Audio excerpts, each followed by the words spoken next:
It began on a road that mattered far more than it appeared to on any map. Stoumont was a small Belgian village, pressed tightly against a narrow valley, its houses clustered along a twisting road that ran west toward the Meuse. Stone walls, sloped roofs, and tight streets gave it the quiet weight of a place built to endure centuries, not armies. In winter, it felt enclosed, almost hidden. The kind of village you pass through slowly, never imagining it could decide anything larger than the rhythm of daily life. But in December of 1944, Stoumont became a choke point for ambition, a place where speed slowed, where pressure mounted, and where the German advance began to feel the limits of reality. By the time German forces reached Stoumont, the Ardennes Offensive was already straining. The push west had been fast, violent, and costly. Tanks had surged through forests under cover of snow and cloud. American lines had bent, sometimes broken. Villages had fallen in rapid succession. But momentum is fragile. It depends on fuel, on open roads, on timing measured in hours rather than days. And as German armored units pushed deeper, those conditions began to erode. Stoumont sat directly in their path.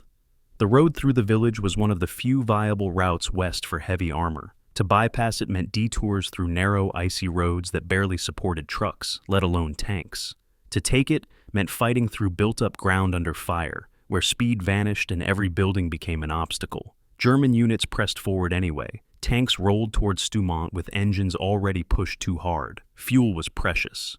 Ammunition was finite. Orders were urgent, bordering on desperate. Every delay threatened the entire offensive. The goal was clear: break through quickly, keep moving, do not allow the Allies time to regroup. But the Allies were already there. American forces moved into Stoumont knowing exactly what it represented. They understood the terrain, they understood the road, and they understood that holding here, even briefly, could disrupt everything the German plan depended on. Infantry took positions inside stone houses and behind walls thick enough to absorb shrapnel. Tanks were placed to cover approaches along the road and surrounding slopes. Anti-tank weapons were hidden where armor would be forced to expose itself. The village became tense before it became violent.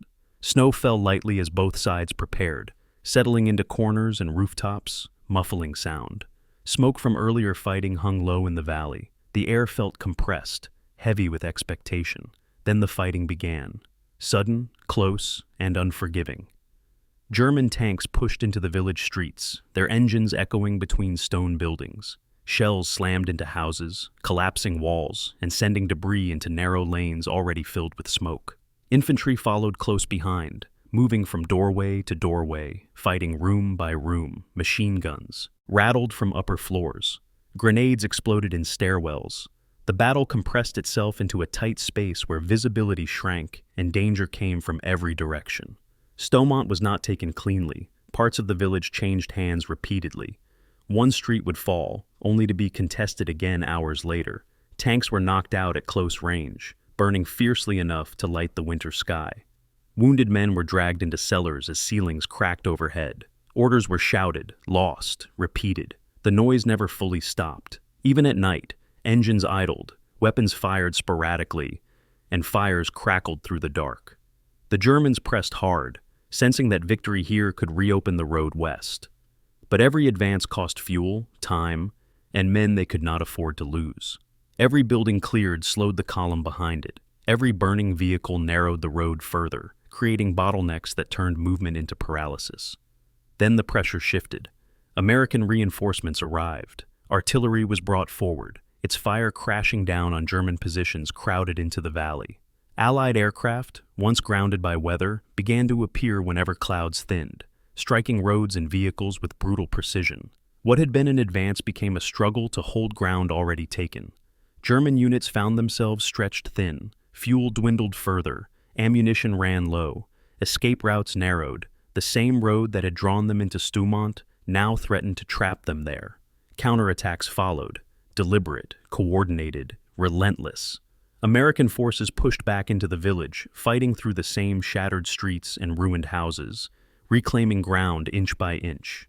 Tanks advanced cautiously, infantry close behind, determined to close the door that had been forced open, open only days before. By the time the fighting eased, Stoumont was devastated. Buildings stood hollowed and blackened. The road was littered with wreckage, snow-covered twisted steel and broken stone alike. And the German advance had been stopped. The Battle of Stoumont did not end the Ardennes Offensive by itself, but it marked a turning point. It was where speed finally failed, where the offensive ran headlong into resistance it could not bypass, could not overwhelm, and could not sustain. From this point on, the German push west would contract rather than expand. Stoumont mattered because it revealed the truth. That momentum without supply cannot last. That roads decide wars as much as armies do. That small places can become immovable when the cost of passing through them becomes too high.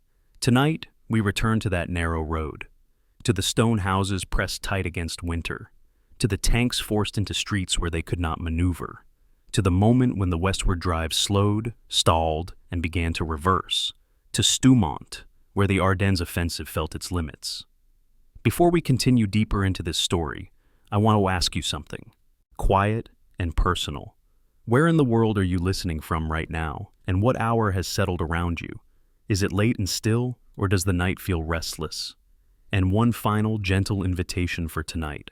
If these long, reflective journeys into history help you slow down, breathe easier, or feel quietly accompanied as the world grows calm, consider subscribing and let these stories stay with you whenever you need them.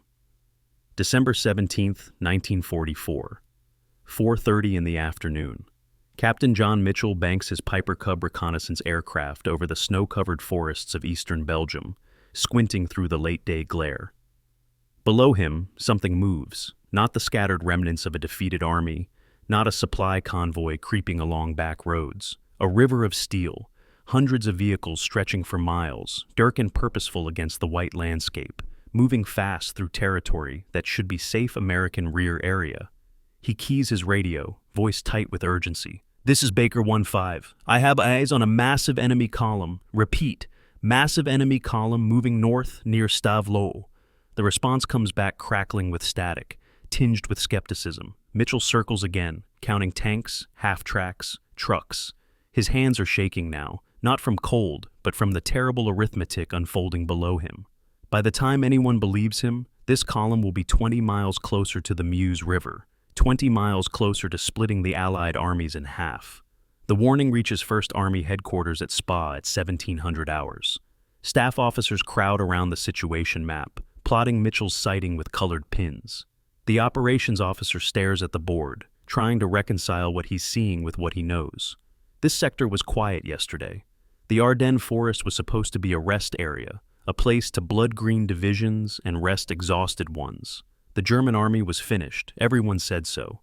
Broken at Normandy, shattered in the Falaise pocket, chased across France in headlong retreat. Intelligence reports confirmed it. No German armor in this sector, no offensive capability, nothing but a few static divisions holding a quiet line. Now, a reconnaissance pilot is reporting what looks like an entire panzer division deep behind American positions. Major Paul Solis, intelligence officer for 30th Infantry Division, receives the fragmentary report at 1800 hours. He marks the location on his map, draws a line showing possible axis of advance. If this column maintains its current speed and direction, it could reach the Meuse bridges at Huy by tomorrow nightfall. The Meuse River, the last major water obstacle between here and Antwerp. The German column that Captain Mitchell spotted is Kampfgruppe Piper, 4,800 men, 600 vehicles, over 100 tanks and assault guns, including the massive King Tigers, the most powerful tanks on any battlefield in 1944. This is not a probing attack or a local counteroffensive. This is a spearhead, the sharp end of Adolf Hitler's last great gamble in the West. Operation Wacht am Rhein, the offensive that will later be called the Battle of the Bulge, kicked off at 05:30 this morning with a massive artillery barrage along an 80-mile front. While American soldiers died in their foxholes and German infantry ground forward through the snow, Kampfgruppe Piper waited impatiently in traffic jams behind the lines. Their mission? Punch through the American positions, race west at maximum speed, seize the Meuse River bridges before the Allies can react. Speed is everything. Hesitation is death. The column commander, SS Obersturmbannführer Joachim Piper, is 29 years old, a veteran of the Eastern Front, personally decorated by Hitler. He has covered over 50 miles in 36 hours, smashing through confused American units, bypassing resistance, leaving burning vehicles in his wake. By nightfall on the 17th, the scale of the German offensive becomes clear to Allied commanders. This is no local attack. Entire American divisions are being overrun or encircled. Communications are cut. Units are fighting in isolation, not knowing what's happening 3 miles away. Refugees clog the roads, civilians fleeing east with stories of Tiger tanks and SS troops appearing from nowhere. At Supreme Headquarters Allied Expeditionary Force, staff officers work through the night, trying to build a coherent picture from fragmentary reports and contradicted information. The situation is chaos. But one thing becomes clear: the deepest German penetration is in the north, towards Stavelot and the Amblève River Valley. That's where Kampfgruppe Peiper is heading. That's where the war might be lost in the next 48 hours. General Dwight Eisenhower makes his decision. Send the 82nd Airborne Division south. Send the 101st Airborne south. And get the 30th Infantry Division, veteran of Normandy and the breakout across France, into positions to block this armored thrust before it reaches the Meuse. The 30th Infantry Division, Old Hickory, receives its movement orders at 2300 hours on December 17th. Major General Leland Hobbs, the division commander, gathers his staff. The orders are simple and terrifying. Move north immediately, get between the German spearhead and the Meuse River, hold at all costs. No one knows exactly where the Germans are or how strong. No one knows if the division will be moving into defensive positions or driving straight into an ambush. The division must move 60 miles through a winter night, on icy roads, under blackout conditions, through refugee-choked villages. 15,000 men, 4,000 vehicles, artillery, tanks, supply trucks, ambulances.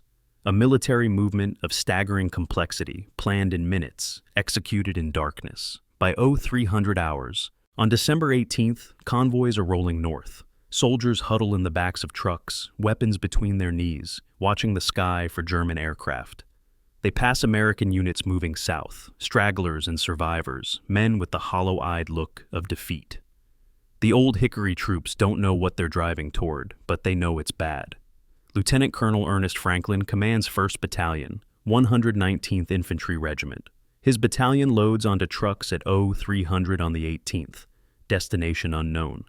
The men are tired. They've been in the line for weeks, grinding through the Siegfried Line fortifications, losing men to mines and booby traps and the occasional German counterattack. They expected rest, maybe a hot meal, clean socks. Now they're rolling through the darkness towards something big. Franklin studies his map by flashlight in the cab of a jeep. The roads are marked, but he has no idea where the enemy is. Radio reports are confused and contradictory. All he knows is that his battalion is being rushed forward to plug a gap somewhere.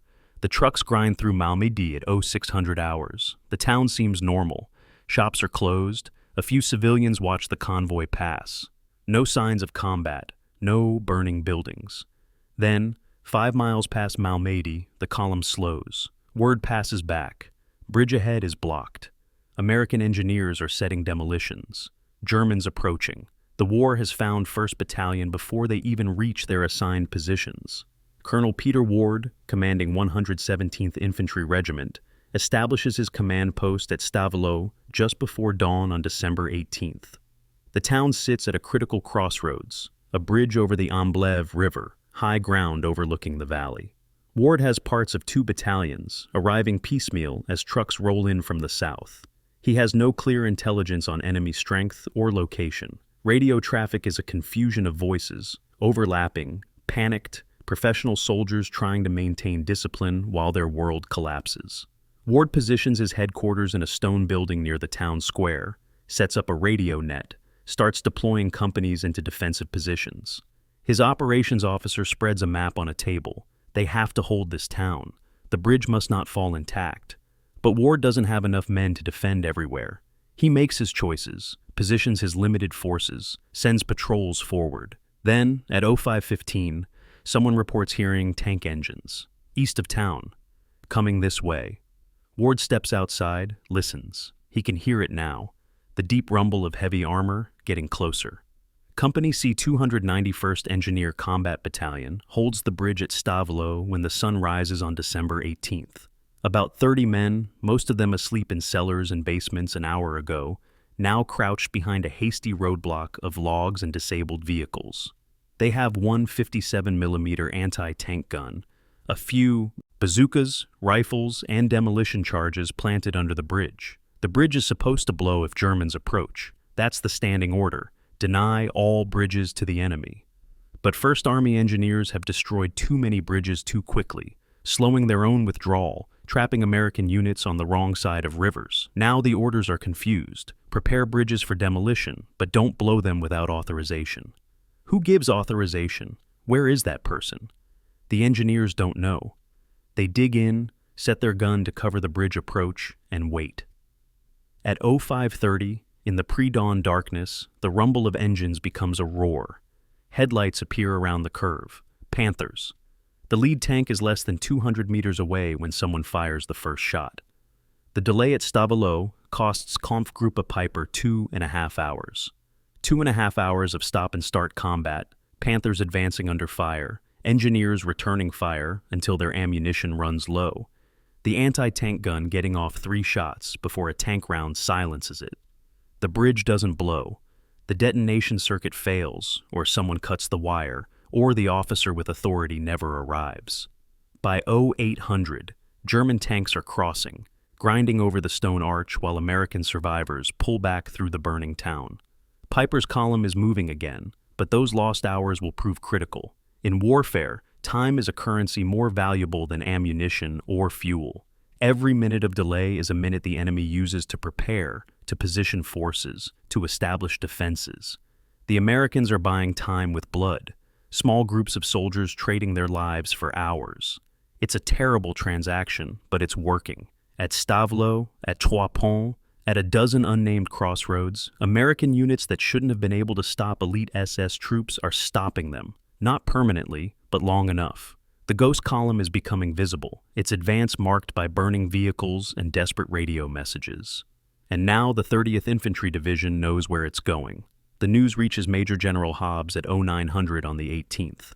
The German spearhead is through Stavelot, heading west along the Amblève River Valley toward Trois Ponts and Stoumont. Hobbs issues immediate orders: 119th Infantry to block the valley approaches, 117th to retake Stavelot and cut the German supply line, 120th to move into reserve positions. Artillery battalions unlimber their guns, establish firing positions, register targets on likely German routes.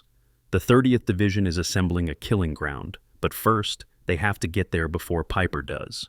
Lieutenant Colonel Franklin's battalion, already on the road, receives new orders. Proceed to Stoumont, occupy defensive positions, hold at all costs. Hold against what? The orders don't specify. Franklin looks at his map. Stoumont is a village in a narrow valley, forested. Hills on both sides. A single road running along the river. Good defensive terrain. The kind of place where a few determined men could stop a much larger force. Or die trying. His trucks turn north, racing toward a village most of his soldiers have never heard of, where the fate of the entire Allied offensive might be decided in the next 24 hours. December 14th, 1944. 6th Panzer Army Headquarters, somewhere in the forests east of the German border. SS Obersturmbannführer Joachim Piper stands at attention before a map table, studying the terrain of eastern Belgium by lamplight. Across from him, Obergruppenführer Sepp Dietrich, commander of 6th Panzer Army, traces a red line west with his finger. This is Rollbahn D, Route D, the road Piper will follow when the offensive begins. Dietrich's voice is matter-of-fact, professional, the voice of a man delivering orders he knows are nearly impossible. Reach the Meuse in 2 days. Seize the bridges before the Americans can destroy them. Expect no supplies from army depots, no fuel convoys, no reinforcements. Live off captured American stocks. Move fast, bypass resistance, give the enemy no time to react.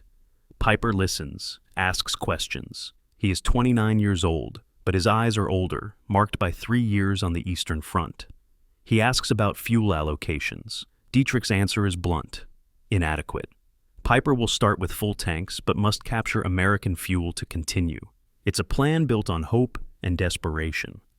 Joachim Peiper is the youngest regimental commander in the Waffen-SS, Knight's Cross around his neck, earned in Russia, fluent in English and French, decorated personally by Hitler after a daring armored raid in 1943. He is everything the Nazi propaganda machine celebrates: aggressive, fearless, utterly loyal. Before the war, he was Himmler's adjutant, a staff officer who handled correspondence and attended meetings.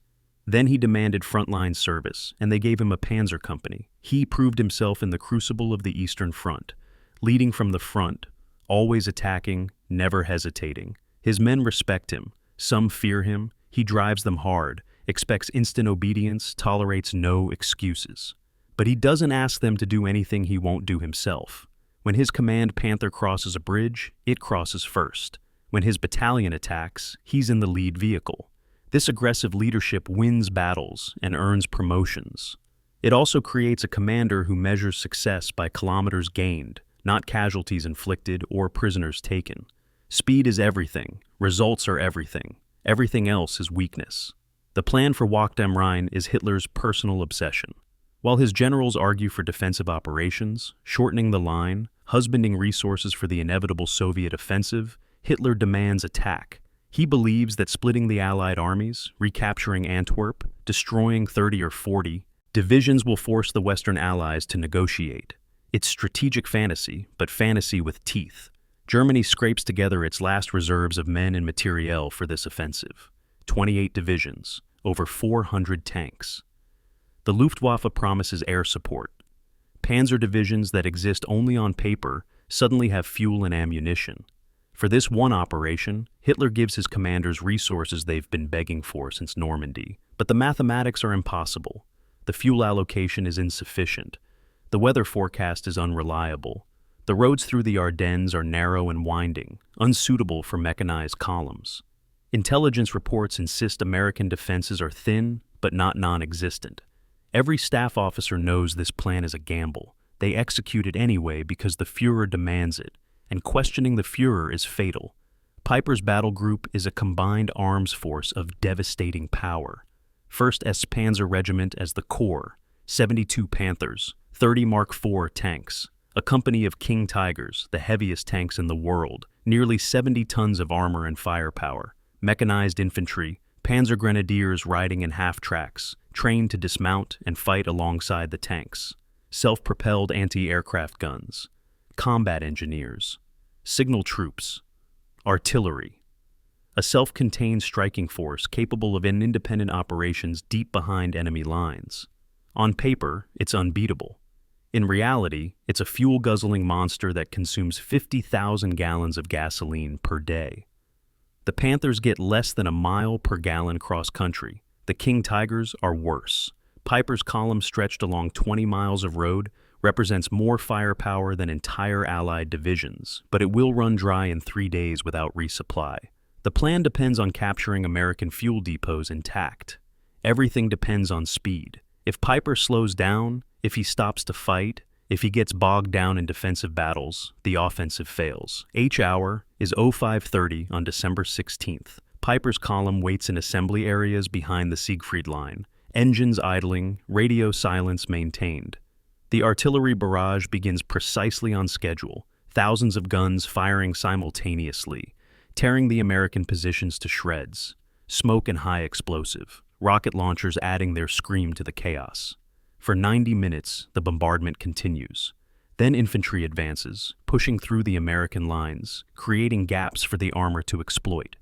But the infantry is slow, the roads are clogged. The American positions, though pulverized, are fighting back. Peiper waits, fuming, watching the clock. His mission requires maximum speed, and he's sitting motionless in a traffic jam. Hours pass, afternoon comes. Finally, at 1600 hours, 12 hours late, Kampfgruppe Peiper receives permission to advance. By then, the surprise is gone. The Americans know something big is happening. Peiper's tanks grind forward, pushing past the infantry, seeking open ground, searching for the breakthrough. The first day is frustration, bad roads, worse weather, and everywhere resistance. Not coordinated defense, but confused American units fighting back out of instinct and training. Piper bypasses strong points when he can, smashes through when he must. By nightfall on the 16th, his column has advanced 15 miles. Not nearly enough. The schedule calls for 30 miles on day 1. He pushes his men through the night. No rest, no maintenance halts. Just keep moving. December 17th dawns gray and cold. The column approaches Stavelot. This is where Rolbon-D crosses the Amblève River, the gateway to the open country beyond. Piper's tanks enter Stavelot at 05:30 on the 18th, 2 days into the offensive. The bridge is intact but defended. Another delay. More precious hours lost. While his Panthers trade shots with American anti-tank guns in the pre-dawn darkness, Piper calculates routes and distances. He's behind schedule. Fuel consumption is higher than planned. And somewhere ahead, the Americans are preparing to stop him. December 17th, afternoon. Malmedy Crossroads. Piper's column approaches the junction where roads split north toward Stavelot or northwest toward Ligneville. This is routine. The lead vehicles pass through. Then, Battery B, 285th Field Artillery Observation Battalion, traveling in convoy, drives straight into Piper's column.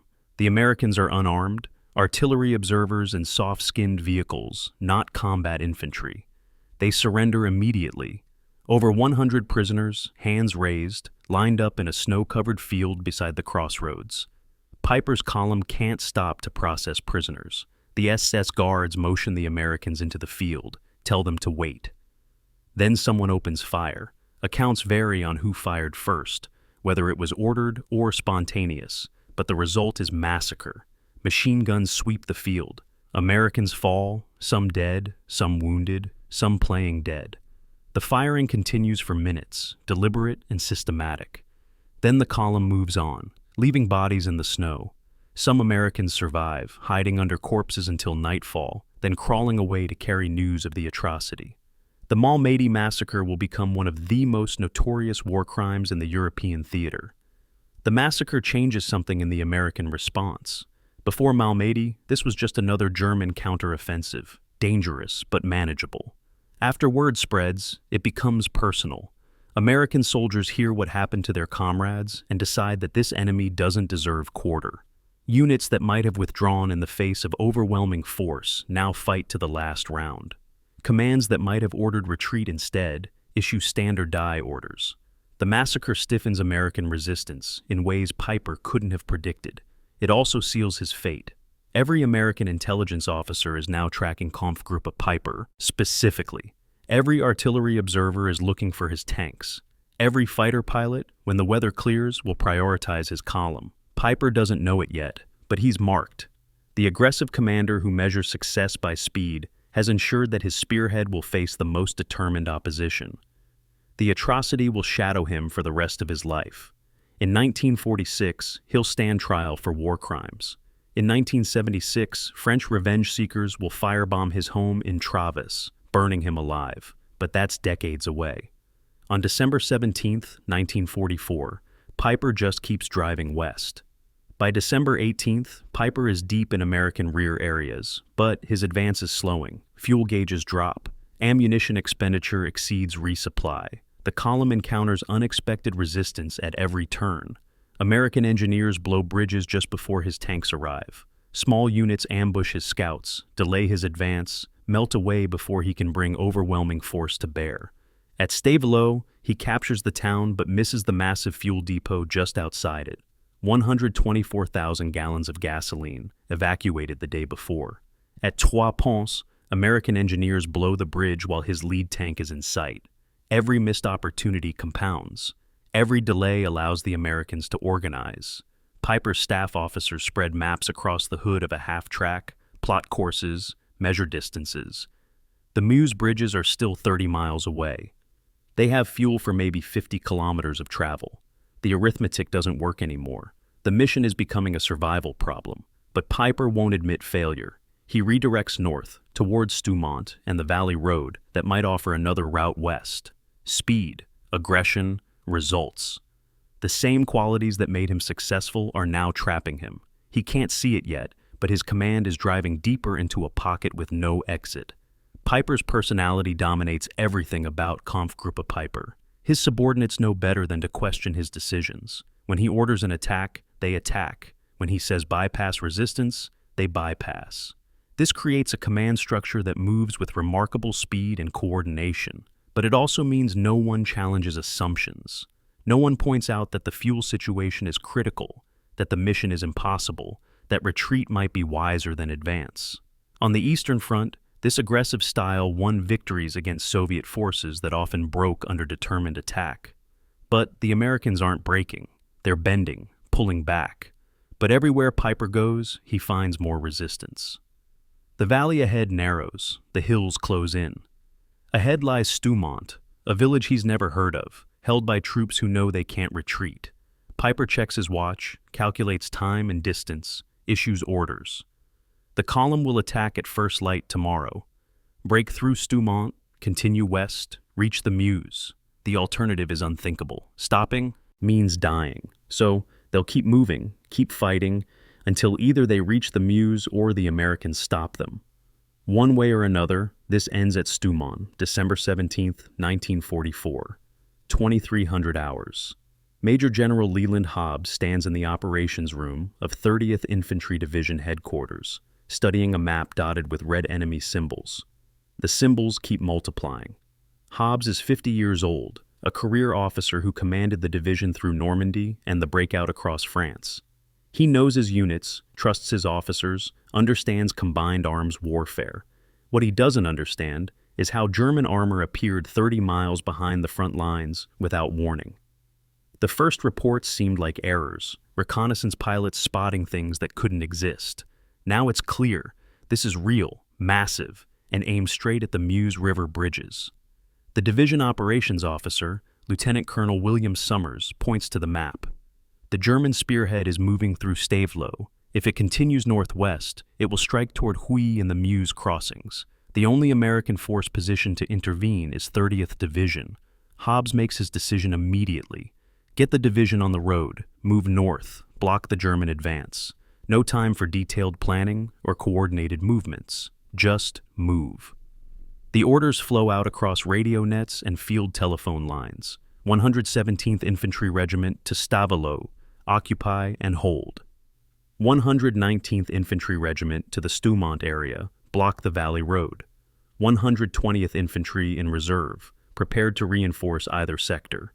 Supporting units, artillery, engineers, medical, signal, everyone moves simultaneously.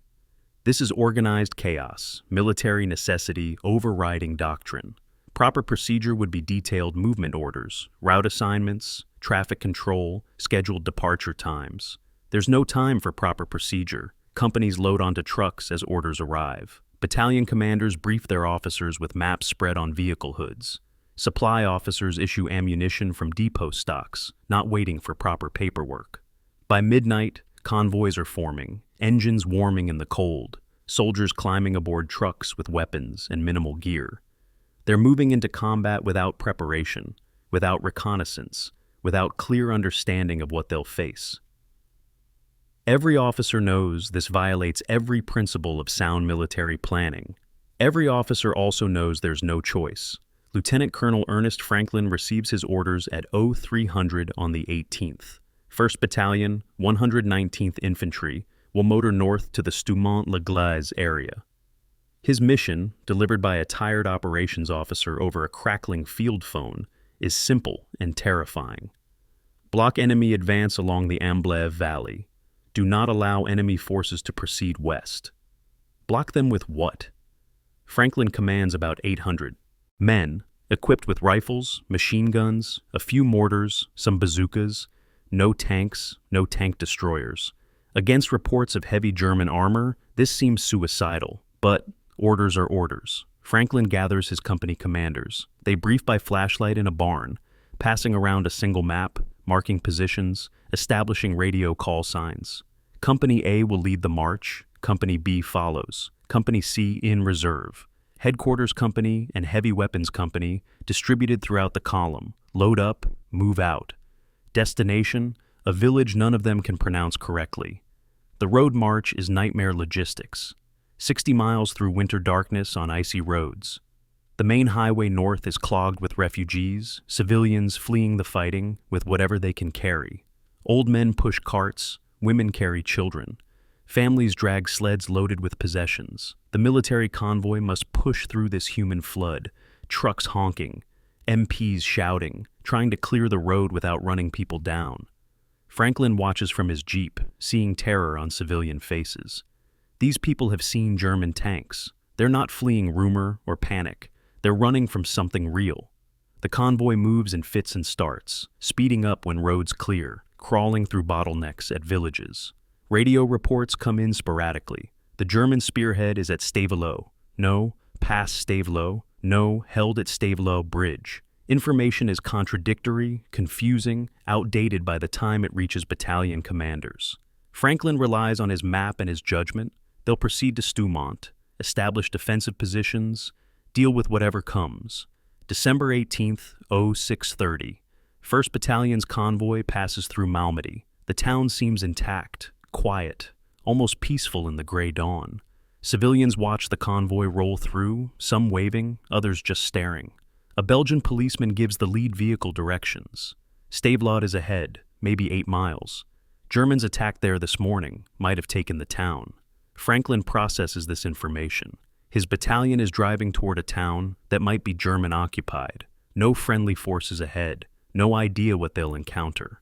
Combat veteran units develop instincts about danger, and every instinct is screaming at Franklin now. He orders the convoy to maintain maximum interval between vehicles, tells his officers to be ready to deploy instantly.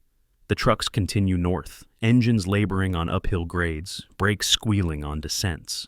Then, 10 miles past Malmedy, the column halts. Word passes back. Bridge ahead is prepared for demolition. American engineers report Germans approaching. 1st Battalion has found the war. Company A deploys first, soldiers jumping from trucks, forming up in roadside ditches. The company commander, Captain Charles MacDonald, establishes a quick perimeter while scouts move forward. They can hear gunfire now, not close but distinct. Small arms and something heavier, maybe tanks. MacDonald reports to Franklin. The bridge is intact but defended by engineers. Germans reportedly at Stavelot, direction and strength unknown. Franklin makes his decision. The battalion will bypass this position, continue to Stoumont, establish the blocking position they were ordered to create. But first, leave 1 platoon here to reinforce the engineers. 30 men. It's not much, but it might be enough to hold a bridge for a few hours. The platoon deploys without complaint. Soldiers who were sleeping in a warm barracks yesterday now digging foxholes in frozen ground. The rest of 1st Battalion loads up and continues north. Ahead, the Amblève Valley narrows, hills closing in, the road running alongside the river. Franklin studies the terrain. This is good defensive ground, if they can get there before the Germans do. Colonel Peter Ward faces a different problem in Stavelot. His 117th Infantry arrives piecemeal through the morning of the 18th, some units making it into town before Germans arrive, others blocked by combat at the bridge. Ward establishes his command post in a stone building near the town square, sets up a radio net, tries to build a coherent picture from fragmentary reports. German tanks entered Stavelot at 0800. Company C 291st Engineers fought them for 2 hours before being overrun. The Germans are now across the bridge, pushing through town, heading west. Ward has parts of 2 battalions in various states of deployment. Some units are in prepared positions, others are still arriving. His mission is to retake Stavelot and cut the German supply line. With what? Ward counts his available forces, maybe 1,200 men immediately available, more en route, no armor support yet. Against German reports of heavy tanks and mechanized infantry, this is inadequate, but inadequate forces have to do the job anyway. Ward issues orders, establish defensive positions on high ground south of town, prepare to counterattack when reinforcements arrive, deny Germans freedom of movement. It's reactive, not aggressive, but it's all he can do with forces on hand. By noon on the 18th, 30th Division is committed to combat across a front of 15 miles. 117th Infantry fighting in and around Stavelot. 119th Infantry deploying towards Stoumont and Gleize. 120th Infantry moving to reserve positions. Division Artillery, the 113th, 118th, 190th, and 197th Field Artillery Battalions, establishing firing positions and registering targets. Tank destroyers from the 823rd Tank Destroyer Battalion racing north to provide anti-tank capability. Engineers preparing bridge demolitions, laying minefields, establishing obstacles. Medical units setting up aid stations. Supply units establishing forward dumps. The 30th Division is a veteran organization, and it shows in how quickly it transitions from movement to combat. But veteran or not, they're fighting at a severe disadvantage. They don't know enemy strength or composition. They don't have time to prepare proper defensive positions. They're feeding units into battle piecemeal as they arrive. This violates every principle of military art. It also might be the only thing that stops Kampfgruppe Piper. General Hobbs receives the first combat reports at 1300 hours on the 18th. Germans are through Stavelot, heading west. 119th Infantry is deploying at Stoumont, but not yet in full defensive positions. The gap between these two regiments represents the danger zone, where German armor could exploit and continue the advance. Hobbs orders his reserve regiment, the 120th, to prepare for commitment. He also requests immediate reinforcement from Corps, more tanks, more tank destroyers, more artillery. The response is encouraging. 3rd Armored Division is being ordered north, will begin arriving tomorrow. 82nd Airborne Division is deploying to southern flank. Additional artillery battalions are en route. Help is coming. The question is whether it will arrive in time. Hobbs looks at his map, calculating times and distances. If the Germans break through at Stoumont tonight, they'll reach the Meuse tomorrow. If 30th Division can hold for 24 hours, reinforcements will turn this from desperate defense into counteroffensive. Everything depends on the next day. Everything depends on soldiers most Americans have never heard of, holding villages they can't pronounce, buying time with their lives. The soldiers of 30th Division carry with them the confidence of veteran units. They fought on Omaha Beach on D-Day. They were part of Operation Cobra, the breakout from Normandy that shattered the German front and sent Allied armies racing across France. They've fought in the Siegfried Line fortifications, bitter combat in Dragon's Teeth, and concrete bunkers. They know German tactics, know how to fight panzers, know what works and what gets you killed. But knowing and doing are different things. When you're an infantryman with a bazooka facing a 70-ton King Tiger, knowledge doesn't make the armor any thinner.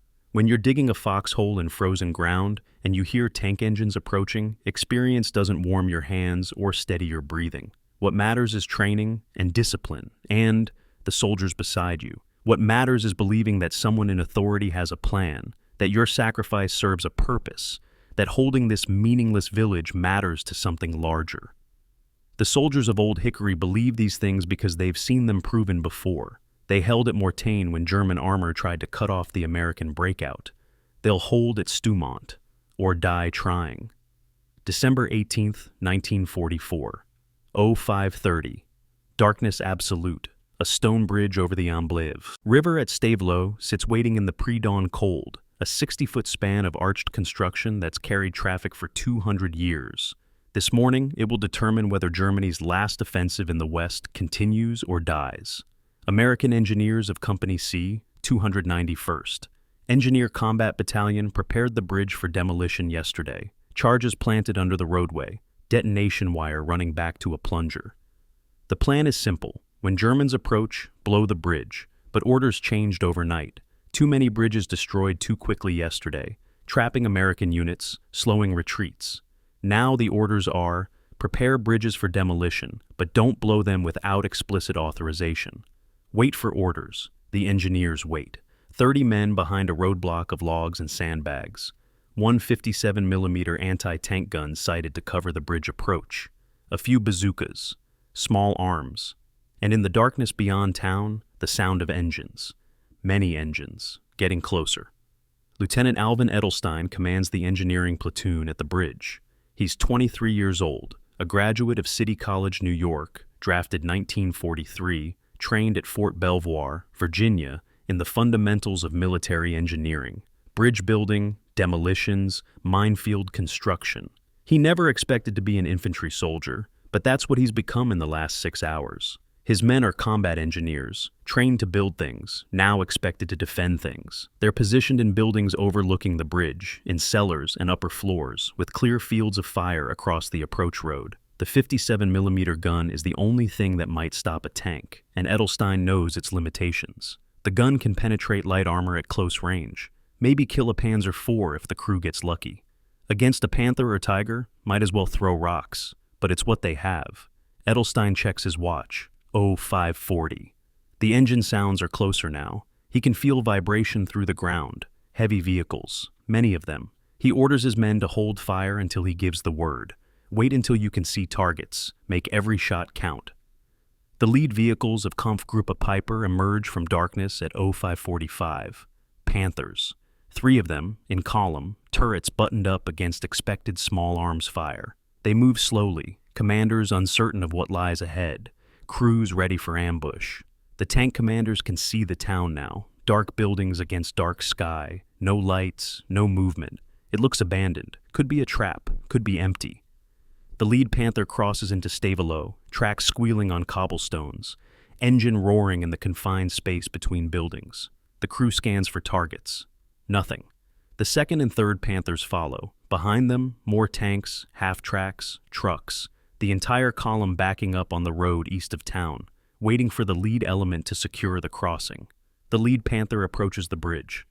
50 meters, 40. The commander traverses his turret, searching for threats. 30 meters. The American engineers hold their fire, discipline overcoming fear. Wait.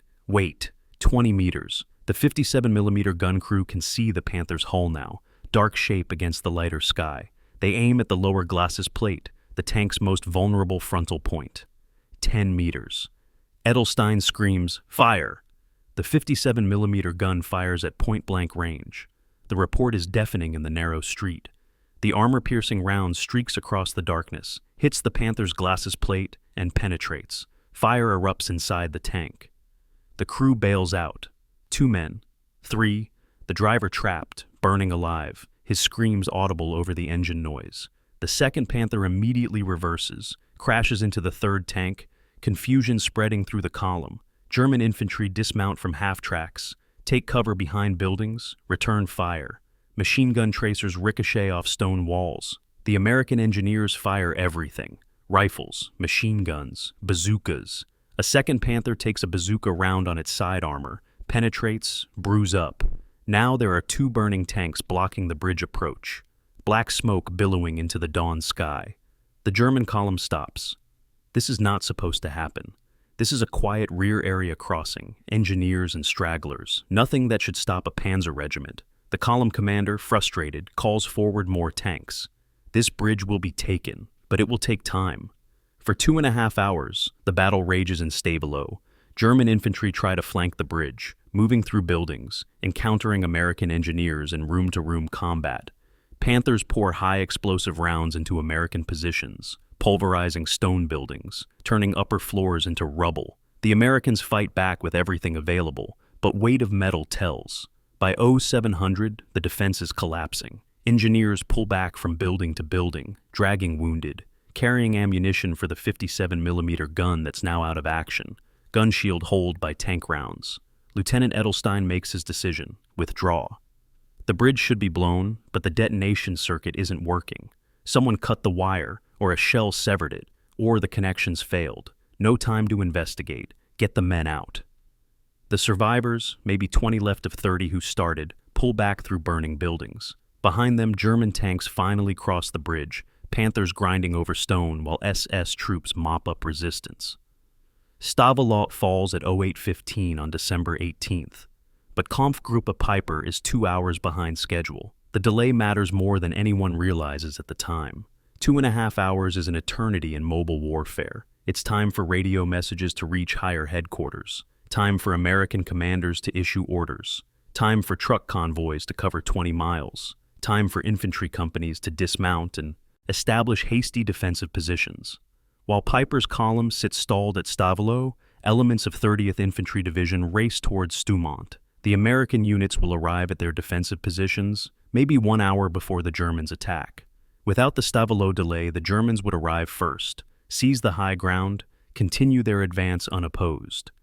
The 30 engineers of Company C, 291st, most of whom will be casualties by day's end, have altered the trajectory of the entire offensive. They don't know it.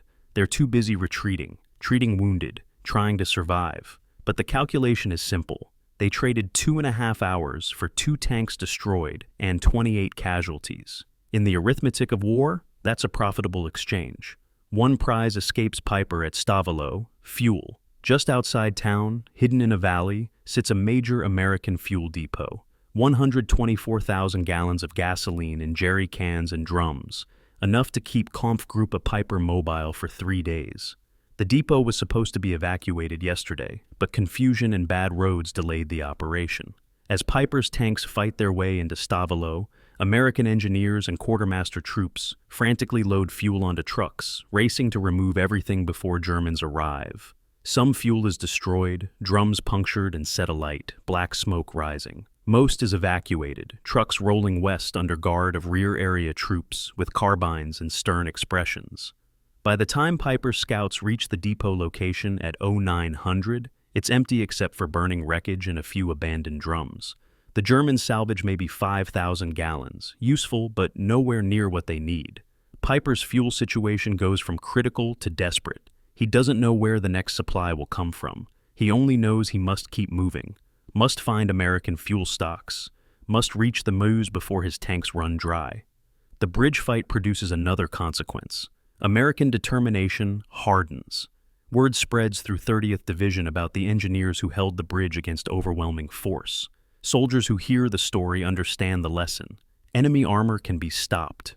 A few men with anti-tank guns and courage can delay, damage, sometimes destroy German tanks. This knowledge is gold. Since Normandy, American infantry have learned to fear German armor, and with good reason. Panthers outgun and out-armor Shermans. Tigers are nearly invulnerable frontally. King Tigers are mobile fortresses, but armor is only invincible if infantry believe it's invincible. At Stavelot, 30 engineers proved otherwise. They didn't win. Most of them died or were captured, but they fought, and they hurt the enemy, and they bought time. Other units will remember this when their turn comes. When Panthers appear through morning fog at Stoumont. When King Tigers grind up the valley road toward Gleize. The soldiers of Old Hickory will remember Stavelot and stand their ground. By mid-morning on the 18th, Kampfgruppe Piper is across the Amblève at Stavelot and driving west toward Trois Ponts. The column stretches for miles, panthers and half-tracks and trucks grinding along narrow valley roads. German soldiers peer from vehicles at the Belgian countryside, so different from the Russian steppes they know. Stone villages, dense forests, narrow roads between vertical hillsides. This is not tank country. This is infantry country, where every turn might hide an ambush, where armor's mobility advantage disappears. But Piper has no choice except to continue. The mission requires forward movement. Stopping is dying. At Trois Ponts, American engineers blow the bridge as his lead tank approaches. At Cheneux, he finds another bridge destroyed. Every crossing denied, every route blocked. The Americans buying time with demolitions, since they can't buy it with blood. Piper redirects north, away from his assigned route, looking for any bridge that will carry him west. At Gleize, he finds one intact. He also finds the valley narrowing even more, hills pressing close, the road becoming a defile, but there's no alternative. The column turns north, following the Amblève Valley toward Stoumont. Toward a defensive position Piper doesn't know exists. Toward a battle that will determine everything. The bridge at Stavelot, battered but intact, remains in German hands for 4 days. It becomes Piper's lifeline, his only connection to the German rear, his sole supply route. Through this bridge, engineers ferry fuel and ammunition forward. Through this bridge, ambulances carry wounded back. Through this bridge, Piper receives his orders, his updates, his dwindling hopes for reinforcement. When American forces retake Stavelot on December 21st, they will cut this lifeline permanently, but that's 3 days away. On December 18th, at noon, with Stavelot secured and his column moving west, Piper still believes the mission is possible. Reach the Meuse, seize the bridges, split the Allied armies, win the war. The delusion survives for another day. Reality waits ahead in a narrow valley, in a village called Stoumont, where American infantry are digging foxholes in frozen ground and waiting for German tanks they know they can't stop, but will fight anyway. December 16th, 1944. 400 hours. Somewhere in Germany, hours before the offensive begins, a quartermaster major stands in a fuel depot warehouse, checking clipboards by lamplight. He's tallying fuel allocations for Operation Walk am Rhein, converting tanker trucks into gallons, jerry cans into kilometers of advance, mathematics into military capability. The numbers don't work. They haven't worked since planning began. 6th Panzer Army requires 4.5 million gallons of fuel to reach the Meuse River and secure bridgeheads. Available allocation? 3 million gallons. Shortfall? 1.5 million gallons.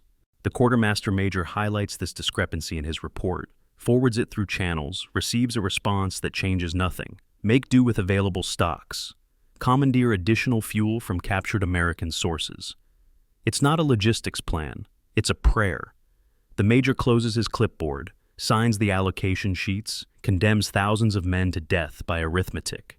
Every German tank commander and Kampfgruppe Piper understands fuel consumption in intimate detail. It's the number that determines whether you live or die. A Panther V tank carries 200 gallons of gasoline internally, with space for additional jerry cans strapped to hull and turret. Maximum road range, 130 miles. Cross-country range, 75 miles. But these are theoretical numbers, laboratory conditions, steady speeds on level ground. Actual combat consumption is far worse. Stop-and-go movement through narrow roads, hours idling in traffic jams, maneuvering in confined spaces, grinding up steep grades in low gear. A Panther can consume its entire fuel load in 50 miles of actual operations. The King Tiger is worse. 280 gallons internal capacity, weight nearly 70 tons.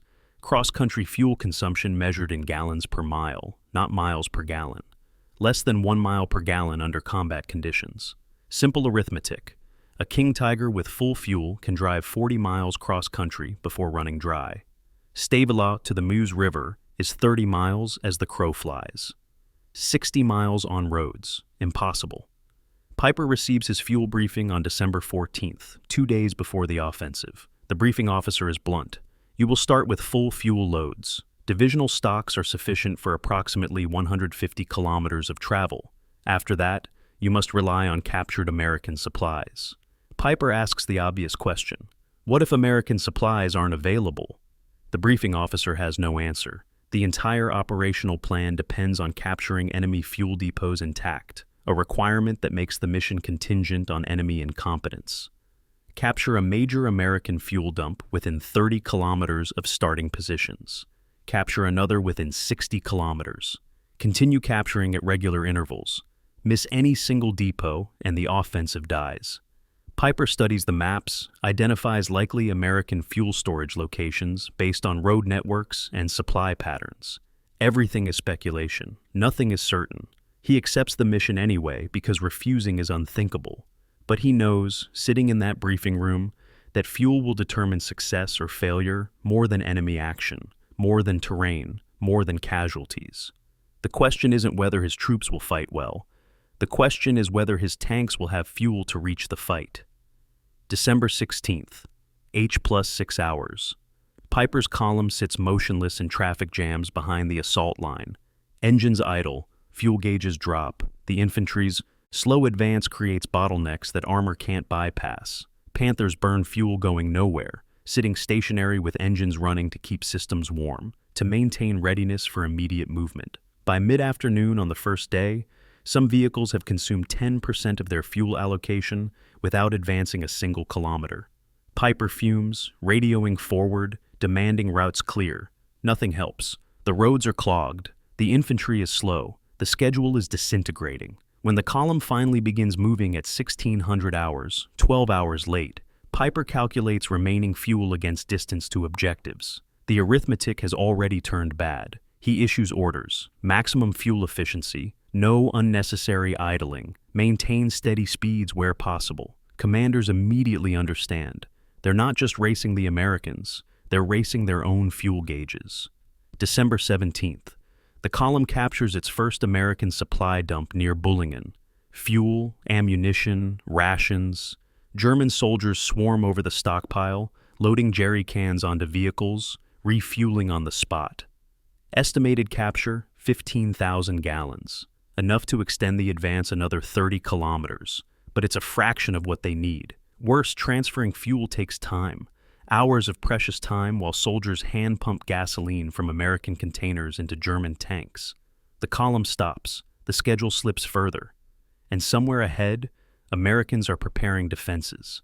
Piper pushes his men to work faster, but there's no fast way to move 15,000 gallons from ground storage to vehicle tanks with hand pumps and jerry cans. By the time the column moves again, it's nightfall, visibility poor, navigation difficult. They advance another 20 miles through the night. Fuel gauges drop. No additional captures. At dawn on the 18th, Piper's fuel situation is critical. Half his vehicles running on partial tanks. No reserve stocks. No fuel convoys from the rear because the roads are too crowded.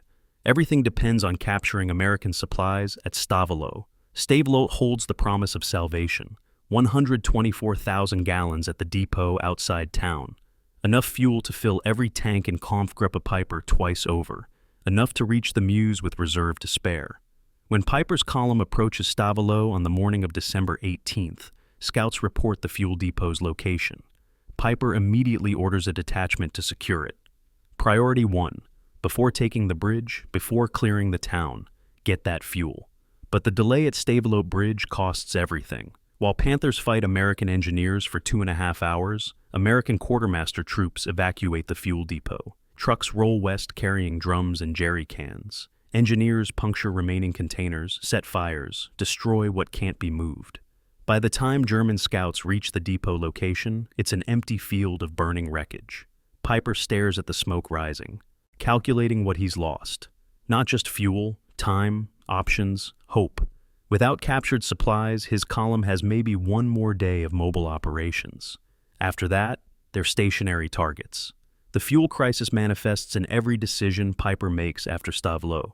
At Trois Ponts, he could detour south, seeking an alternate crossing, but detours consume fuel. He proceeds directly to the next potential crossing. Bridge blown. At Chenu, same problem.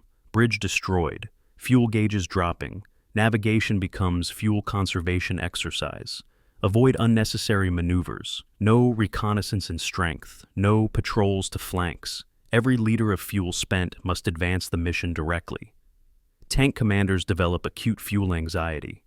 They watch their gauges the way infantrymen watch ammunition counters. Panthers designed for mobile warfare reduced to crawl across Belgium, hoarding fuel, terrified of running dry. The psychological impact is devastating. Elite troops, proud of their mobility and striking power, reduced to conservationists, calculating whether they have fuel to reach the next objective. Morale suffers. Confidence evaporates. The aggressive spirit that drove through Soviet defenses in Russia, now constrained by empty tanks. December 19th, La Gleize. Piper establishes his command post in a chateau on high ground overlooking the valley. He gathers his staff, spreads maps, faces the arithmetic. Fuel situation, critical. Most tanks have enough for 20 to 30 kilometers. Some vehicles already stationary, abandoned by roadsides, empty. No captured American fuel since Bullingen. No German resupply reaching them because Stavelot Bridge, though held, can't accommodate large fuel convoys through the congestion. Forward. Stoumont blocks the advance. American resistance strengthening. Back. Stavelot is under American counterattack. Piper calculates his options. Attack through Stoumont. Hope to capture fuel on the far side. Reach the Meuse on fumes. Or dig in. Defend La Gleize. Wait for German relief offensive that might never come. Both options are bad. The fuel famine has transformed an offensive operation into a survival problem. Germany's last great gamble in the West dies not to American firepower, but to German quartermaster failures. The magnificent Panthers and King Tigers, technological marvels, the finest tanks of World War II, becoming expensive, immobile pillboxes because no one solved the logistics equation. The fuel crisis exposes the fundamental flaw in German strategic thinking from 1943 onward. Germany fights wars with insufficient resources, hoping boldness and tactical superiority will overcome material shortages. Sometimes it works. Blitzkrieg succeeds in Poland, France, early Russia, through speed and shock, destroying enemies before logistics become critical. But by 1944, Allied material superiority is overwhelming. America produces fuel in quantities Germany can't imagine. Allied supply lines stretch from American refineries through Atlantic convoys to French ports to Belgian depots to frontline units, millions of gallons flowing daily. German supply lines run from bombed-out refineries through partisan-threatened railways to congested roads to fuel-starved units, thousands of gallons trickling forward. The strategic imbalance manifests at Stavelot and Stoumont as German tanks sit immobile while American supply trucks roll continuously. Technology doesn't determine victory. Industrial capacity does. Germany built the world's best tanks. America built enough fuel to keep worse tanks running. That's the only arithmetic that matters. By December 20th, portions of Kampfgruppe Peiper are completely immobilized. Tanks sit in positions at Gleize, crews rationing fuel for critical maneuvers only, start engines once per hour to prevent freezing, otherwise conserve every drop. Some Panthers have 5 gallons left. Some King Tigers have 10. Infantry units are more mobile now than the armor. Panzergrenadiers can walk. Tanks are anchored to wherever their last fuel carried them. Peiper issues orders. Prepare all vehicles for demolition. When withdrawal becomes necessary, they'll blow up their own tanks rather than leave them intact for the Americans. It's the final admission of defeat. The mission is over. Survival is the only objective. And even survival requires fuel they don't have. The ghost column that terrified Allied commanders, that penetrated deeper than any other German unit in the offensive, that came closest to reaching the Meuse, dies from fuel starvation in a Belgian valley. The Panthers and King Tigers that could have changed the battle remain in Gleize forever, rusting monuments to the arithmetic Germany couldn't solve. December 18th, 1944. 1200 hours. An American reconnaissance aircraft circles over the Amblève River Valley, camera operator documenting the terrain below.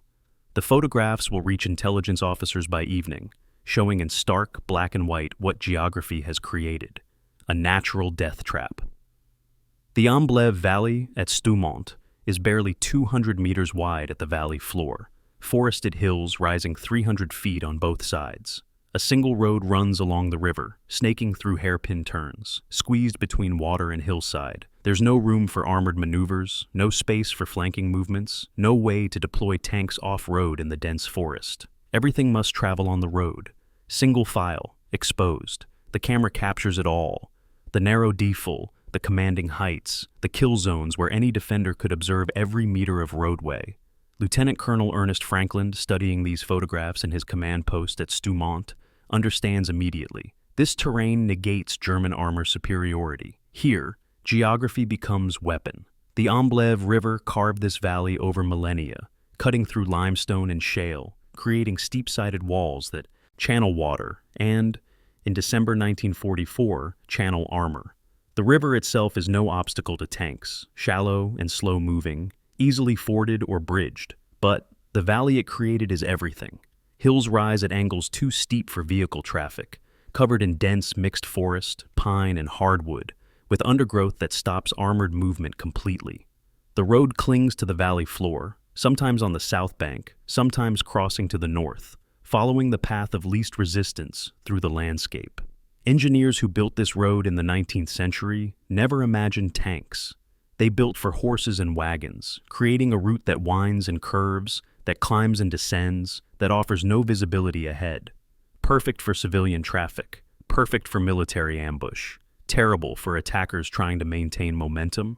Franklin walks the defensive line personally, identifying positions, marking fields of fire on his map. Every bend in the road is a potential kill zone. Every hilltop is an observation post. Every stone building is a strong point. Stoumont village sits on a slight rise overlooking the valley approach. Population maybe 200 Belgian civilians, now huddled in cellars while soldiers prepare defenses. The village architecture is typical Belgian rural: stone buildings, slate roofs, narrow streets, solid construction that's survived centuries. These buildings become fortified positions. 1st Battalion soldiers break through walls to create firing positions, reinforce cellars for protection against artillery, establish interlocking fields of fire. Company C occupies the eastern edge of the village, facing the direction of German advance. Machine gun crews set up in upper floors, feeding belts of ammunition, calculating ranges to likely enemy positions. Bazooka teams position in ground floor rooms and cellars, rockets stacked nearby, ready to engage armor at point-blank range. Riflemen dig shallow scrapes behind stone walls, not foxholes, just enough depression to provide cover and concealment. The entire company becomes part of the terrain, invisible until they want to be seen, positioned to kill anything that enters the village. The Château de Froidcourt, a substantial stone building serving as a sanatorium before the war, dominates the western edge of Stoumont. 3 stories of thick stone walls, windows commanding views of the valley approach, cellars that could shelter a company of infantry. Franklin establishes his battalion aid station in the chateau cellars, knowing wounded will need protected spaces. The building itself becomes the anchor of the defensive position. If Germans break through the village, the chateau is the last stand position. Soldiers reinforce windows with sandbags, clear fields of fire, position the 57mm anti-tank gun to cover the road approach. The chateau's altitude gives defenders observation for miles down the valley. Forward observers with radios can call artillery onto any point visible from the chateau windows. The building that once treated tubercular patients now treats war, transforming from healing place to killing place. Stone walls that protected 6 civilians, now protecting healthy soldiers preparing for violent death. Belgian civilians provide intelligence that no reconnaissance could discover. An old man who's lived here 70 years shows American officers forest paths the Germans won't know.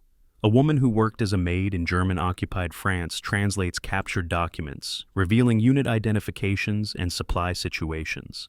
A resistance member produces maps showing German positions at Stavelot, information gathered by civilians who watch the tanks roll through. The Belgians hate the Germans with cold fury, remembering World War I, remembering 4 years of occupation, remembering deportations and executions and slow starvation. They help Americans enthusiastically, carrying ammunition, guiding troops through forest paths, identifying booby traps and mines. An older Belgian man, too old for military service but young enough to fight, joins an American machine gun crew, feeding belts, spotting targets. When officers try to send him away, he refuses. "This is my village. I fight for my village." The Americans let him stay. They need every hand. The defensive plan exploits terrain ruthlessly. First line, forward outposts and buildings east of Stoumont, positioned to provide warning and delay. Second line, main defensive positions in the village itself, prepared fighting positions with interlocking fires. Third line, Château de Froidcourt, final strong point, artillery registered on pre-planned targets, road approaches, likely assembly areas, withdrawal routes, communications established by field telephone and radio, redundant systems ensuring command and control even if lines are cut, supply points established in cellars, ammunition distributed to every fighting position, casualties evacuation routes planned. Medical personnel prepare the aid station, laying out surgical instruments they hope they won't need, stockpiling bandages and plasma. The battalion chaplain visits forward positions, talking quietly with soldiers, offering prayer to those who want it, simple presence to those who don't. Everyone understands what's coming. German armor, soon, maybe tonight, maybe tomorrow dawn. The only question is how many and how determined. Lieutenant Colonel Franklin briefs his company commanders at 1600 hours. The situation is simple. Enemy armor advancing west through valley. Mission: deny enemy passage. Rules of engagement: destroy all enemy forces attempting to pass through Stoumont. Reinforcement: possible but not confirmed. Withdrawal: only on direct order from regiment. The company commanders ask no questions. They're veteran officers. They've seen combat. They understand the mission is probably suicidal. Hold against tanks with infantry weapons. Delay the spearhead. Buy time. For other units to establish defenses further west. It's the same mission engineers had at Stavelot Bridge. The The same mission dozens of American units have executed over the past 2 days, trading time for blood, holding ground they can't hope to keep, fighting until killed or captured or relieved. The company commanders return to their units, brief their platoon leaders, who brief their squads. By nightfall, every soldier in 1st Battalion knows the score. Panthers and tigers are coming. We hold this village. We don't retreat. We fight. The terrain advantage is real, but limited. Yes, the valley funnels attackers onto a single road. Yes, defenders have height and concealment. But German tanks have overwhelming firepower. A single Panther can destroy every building in Stoumont given enough time and ammunition. High explosive rounds will pulverize stone walls. Machine gun fire will suppress infantry positions. The Germans can call artillery, devastating in confined spaces. American advantages are temporary, tactical, local. German advantages are permanent, operational, strategic. The only question is time. How long can infantry hold terrain against armor? How many hours can a battalion buy before being overrun? Franklin calculates privately. With luck, with good fighting, with maximum exploitation of terrain, maybe 12 hours, maybe a full day. Long enough for reinforcements to arrive, long enough for 3rd Armored Division tanks to deploy, long enough for the American response to coalesce from chaos into coordinated counteroffensive. That's the hope. But hope is poor armor against tank rounds. December 18th, 1800 hours. The sun sets over the Amblève Valley, temperature dropping toward 20 degrees Fahrenheit. American soldiers huddle in positions, trying to warm themselves without fires, eating cold rations, checking weapons compulsively. They can hear vehicle noises from the east, the deep rumble of heavy engines, tank tracks grinding on pavement. The sounds are getting closer. Some soldiers write letters, knowing they'll never be mailed, wanting something to leave behind. Others sleep veterans' trick, rest while you can because you won't sleep during the battle. Officers walk the line, checking positions, offering quiet encouragement, making mental notes about who seems steady and who seems brittle. The chaplain prays with a machine gun crew, 5 young men bowing heads over their weapon. Somewhere in the darkness to the east, Kampfgruppe Piper prepares for the next day's advance. The valley waits. The terrain has set the stage. Geography has created the battlefield. Now men must fight and die in the landscape that will determine their fate. Stoumont village, population 200 civilians, 800 American soldiers, and tomorrow, perhaps 3,000 Germans with 100 tanks, all compressed into 200 meters of valley floor where terrain removes every advantage except courage. Franklin stands on the chateau balcony, looking east toward the sound of German armor. He's 32 years old, West Point class of 1936, a career officer who expected a military life, but not necessarily this war, this mission, this night. He thinks about his wife, about the letter he wrote yesterday that might arrive after the telegram announcing his death.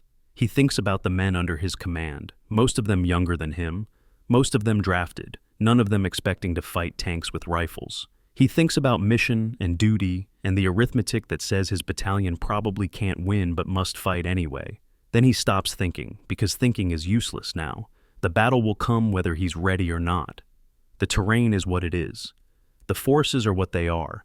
In war, geography determines more than generals do. Stoumont Valley isn't where 1st Battalion chose to fight. It's where geography and enemy decisions placed them. Now they'll fight here because there's no choice. Because orders say hold, because 800 men in a Belgian valley are all that stands between German armor and Marne and the Meuse River. The Valley of Decision. Tomorrow, it earns its name. December 19th, 1944. 7:30. Morning fog blankets the Amblève Valley, thick and gray, reducing visibility to 50 meters. American soldiers in Stoumont strain to hear through the muffled silence, every sense focused eastward. Then sound penetrates the fog. Engines, multiple engines. The distinctive growl of German tanks, different from American Shermans, a deeper note that every veteran recognizes instantly. The sound grows louder, closer, echoing off valley walls.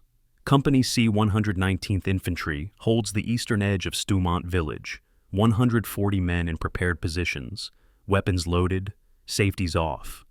Private First Class Robert Hall crouches in a cellar window, bazooka across his knees, rocket already loaded.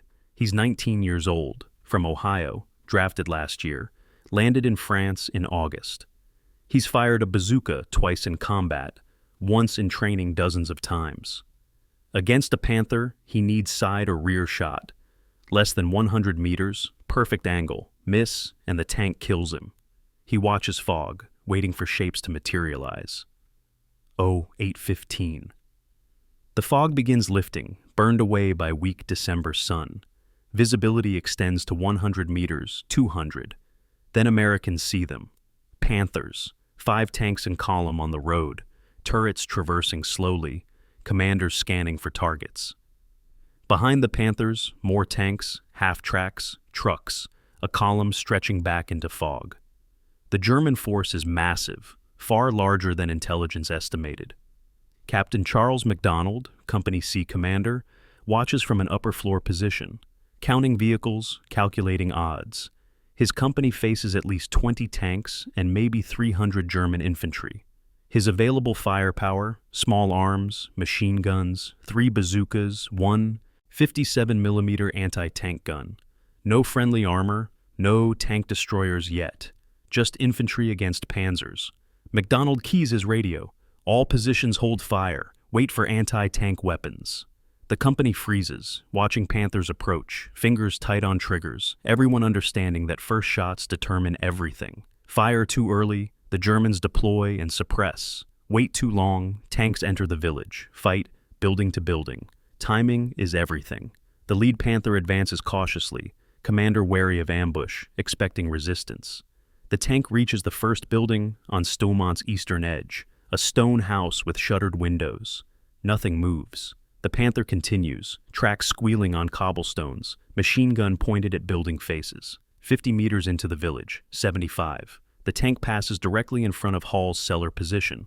He can see the tank's side armor, riveted plates, vulnerable point where turret meets hull. Range, 40 meters. Perfect. Hall rises, aims the bazooka, leads the moving target slightly, fires. The rocket whooshes out, backblast filling the cellar with smoke and heat.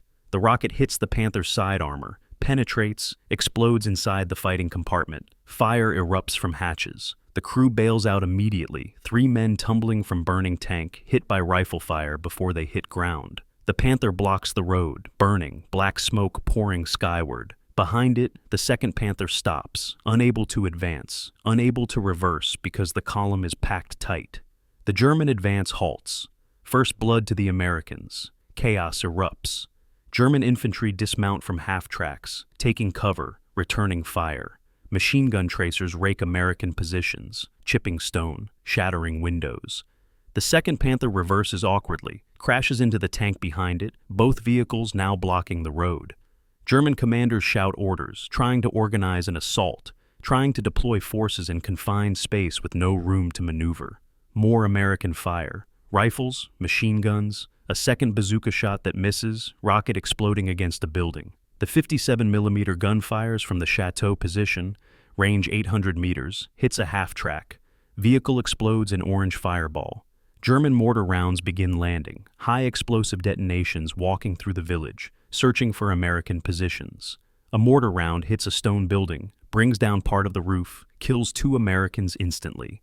Another round lands in a street, shrapnel wounding 3 more. The battle is minutes old and already vicious, point blank, desperate. 08:45. The Germans reorganize, professional soldiers overcoming initial shock. Panzergrenadiers advance through buildings on both sides of the road, entering through windows and doors, clearing rooms with grenades and submachine guns. They're good, these SS troops, trained and experienced, moving with tactical precision despite American fire. Company C soldiers fight building to building, room to room, sometimes hand to hand. A German soldier kicks open a cellar door, comes face to face with an American rifleman, both men fire simultaneously, both fall. An American machine gun crew in an upper floor cuts down German infantry crossing a street, 6 men falling in 2 seconds, until a Panther fires a high explosive round into their position, silencing the gun. The stone buildings offer protection and concealment, but also trap soldiers inside. Once Germans enter a building, clearing it becomes bloody, intimate combat. Grenades thrown through doorways, Rifle fire at 5-meter range, bayonets and rifle butts and anything that kills. By 0900, the eastern edge of Stoumont is contested terrain, Germans holding some buildings, Americans others, no clear front line, just isolated positions fighting for survival. Captain MacDonald realizes his forward positions are being overrun. He orders fighting withdrawal to secondary positions deeper in the village. Squads pull back by fire and movement, one team covering while another moves, leapfrogging through streets under German fire. They carry wounded when possible, drag bodies when they can't carry, abandon heavy weapons that can't be moved. The 57mm gun crew fires their last 3 rounds, then spikes the breach and retreats. Private Hall, who killed the first Panther, retreats with his bazooka and no remaining rockets. He picks up a rifle from a dead soldier, keeps fighting. The American line contracts, giving ground reluctantly, making Germans pay for every meter. But the line holds. Germans advance into Stoumont but don't break through. The village becomes killing the ground where neither side can win, but both refuse to lose. 1000. The German attack stalls. They have taken the eastern buildings but can't advance further. American positions in the village center are too strong, fields of fire too well established. Every street is covered by machine guns. Every approach is pre-registered artillery target. Panthers try to advance, but the narrow streets and burning wreckage prevent maneuver. One tank attempts to push through a side street, gets stuck between 2 buildings, immobilized, crew abandons it. Another tank takes a bazooka hit, doesn't penetrate but damages track. Tank withdraws trailing broken track links.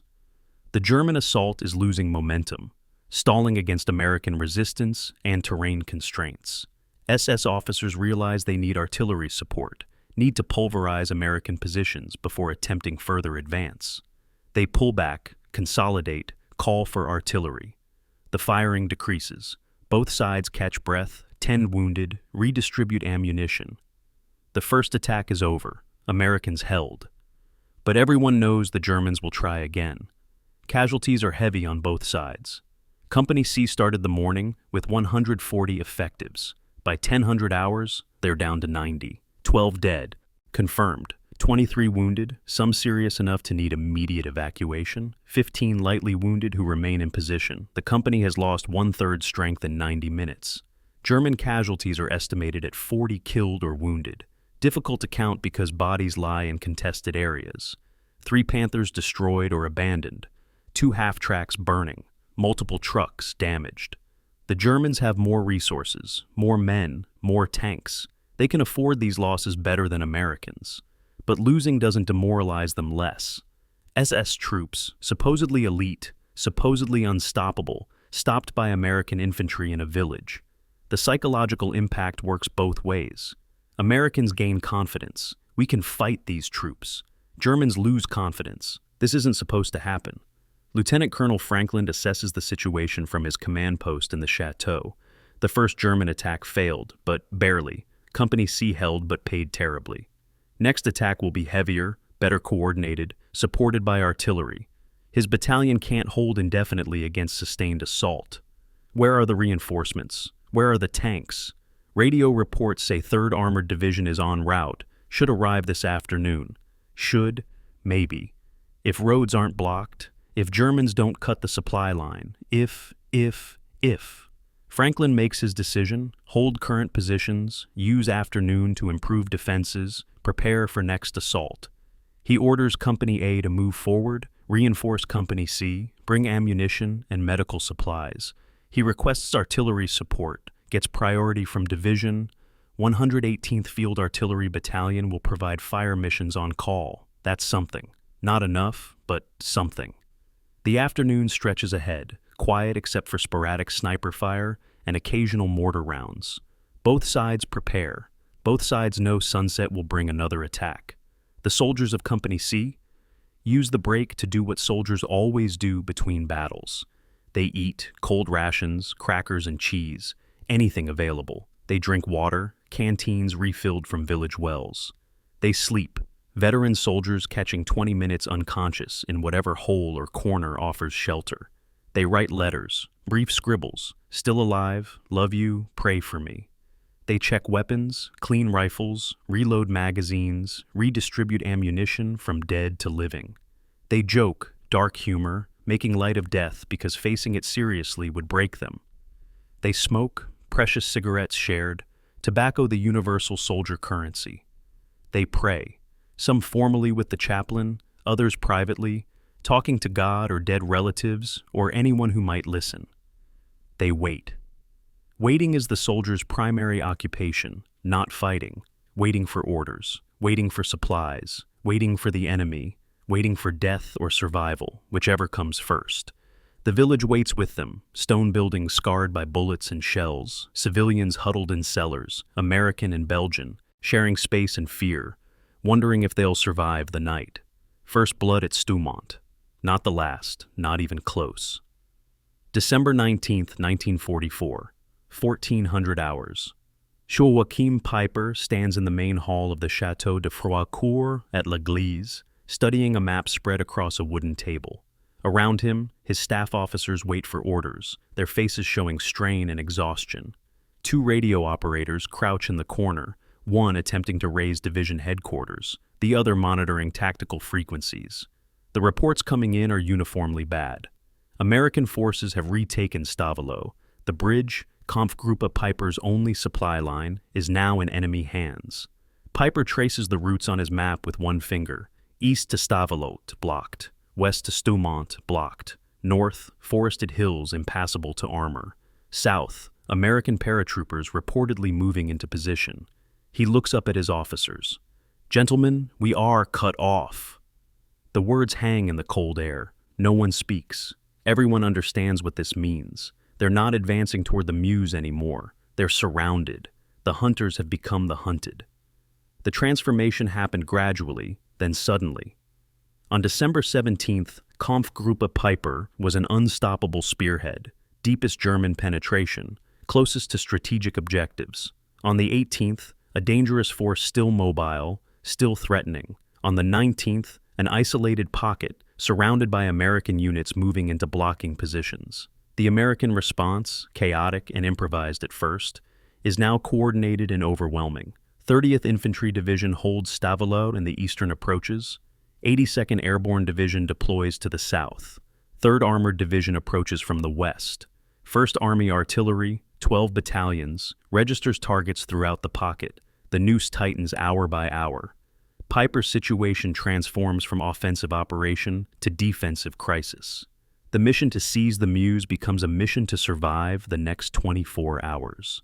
Everything changes. Tactics change. Priorities change. The psychology changes. Soldiers who were attacking yesterday are defending today. The aggressive confidence that drove them forward now becomes desperate determination to avoid annihilation. The fuel situation is catastrophic. Most vehicles are stationary, tanks sitting in positions because there's no fuel to move them. Some Panthers have 5 gallons left, enough to reposition once, maybe twice, then nothing. The King Tigers, magnificent and useless, squatting on high ground like metal monuments. Piper's command vehicle has half a tank, reserved for emergency evacuation if such becomes necessary. Infantry can still maneuver on foot, but the mechanized infantry, the Panzer Grenadiers who rode half-tracks, now walk like regular infantry. The mobility advantage that defined armored warfare disappears. Kampfgruppe Piper becomes a static defense force, anchored to whatever terrain they currently occupy. The staff officers calculate remaining fuel against operational requirements. No fuel for offensive operations. Barely enough fuel to adjust defensive positions. Zero fuel for withdrawal. The arithmetic is brutal and final. They can't attack. They can't retreat. They can only defend and hope for relief. Relief. That's the hope Piper clings to. German High Command knows Kampfgruppe Piper is isolated. 6th Panzer Army is launching attacks to break through to them. Other units of 1st SS Panzer Division are pushing west, trying to reach Gleize from the east.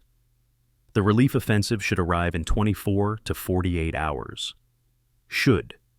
Piper briefs his officers on the plan: hold current positions, defend Gleize and the surrounding high ground, wait for relief. The village offers good defensive terrain: stone buildings, commanding elevation, clear fields of fire. The chateau itself becomes headquarters and strong point, walls thick enough to resist anything short of heavy artillery. They have adequate small arms ammunition. Tank rounds are limited but sufficient for defensive operations. Artillery ammunition is nearly exhausted, down to a few rounds per gun. Food is rationed, but available for several days. Water from village wells. Medical supplies are critically short, but the wounded can survive if relief arrives quickly. Everything depends on relief arriving quickly. The radio operator reports, still no contact with division. The headquarters frequency is silent, or perhaps Kampfgruppe Piper's radio can't reach that far, or perhaps something happened to division headquarters. They try alternate frequencies, get fragmentary traffic, other German units reporting their own crises, their own encirclements, their own desperate situations. The entire offensive is collapsing, not just Piper's spearhead. Everyone. The northern shoulder of the penetration is held by American forces. The southern shoulder holds. The deepest advances are becoming isolated pockets, cut off, surrounded. Piper realizes, sitting in that chateau, listening to radio chaos, that relief might not come. The offensive might fail entirely. His command might be sacrificed for a strategic objective that's already lost. But he can't say that to his officers. He can't admit the mission is doomed.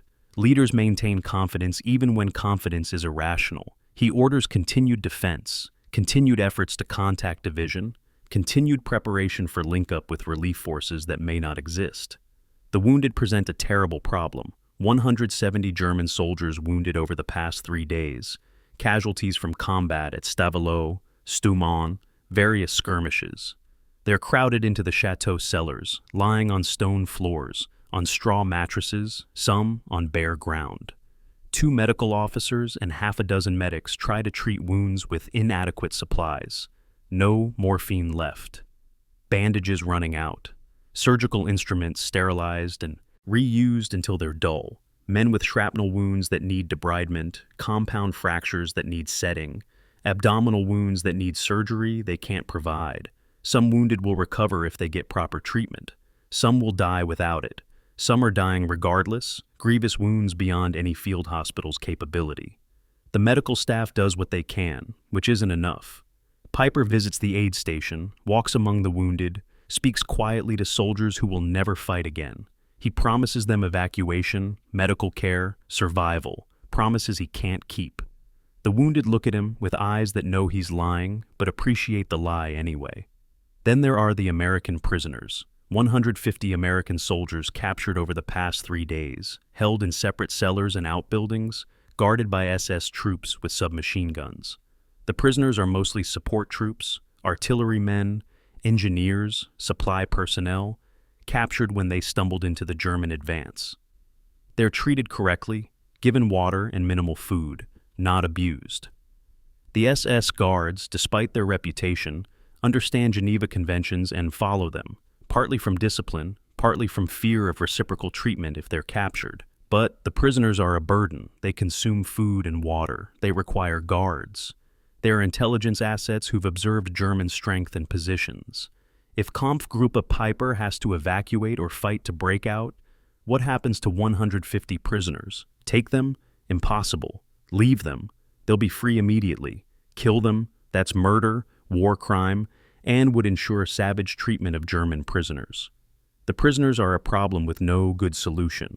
For now, Piper keeps them alive and guarded, postponing the decision he may eventually have to make. December 19th, 1600 hours.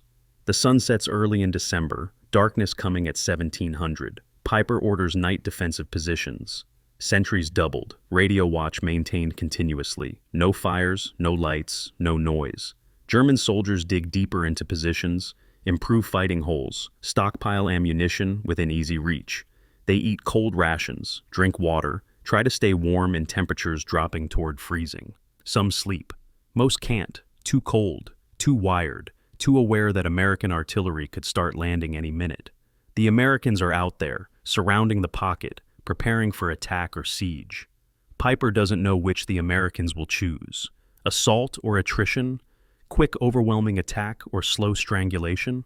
Either way, Kampfgruppe Piper is on borrowed time. The island is isolated, the tide is rising, and relief isn't coming fast enough. The psychological shift from offense to defense is devastating.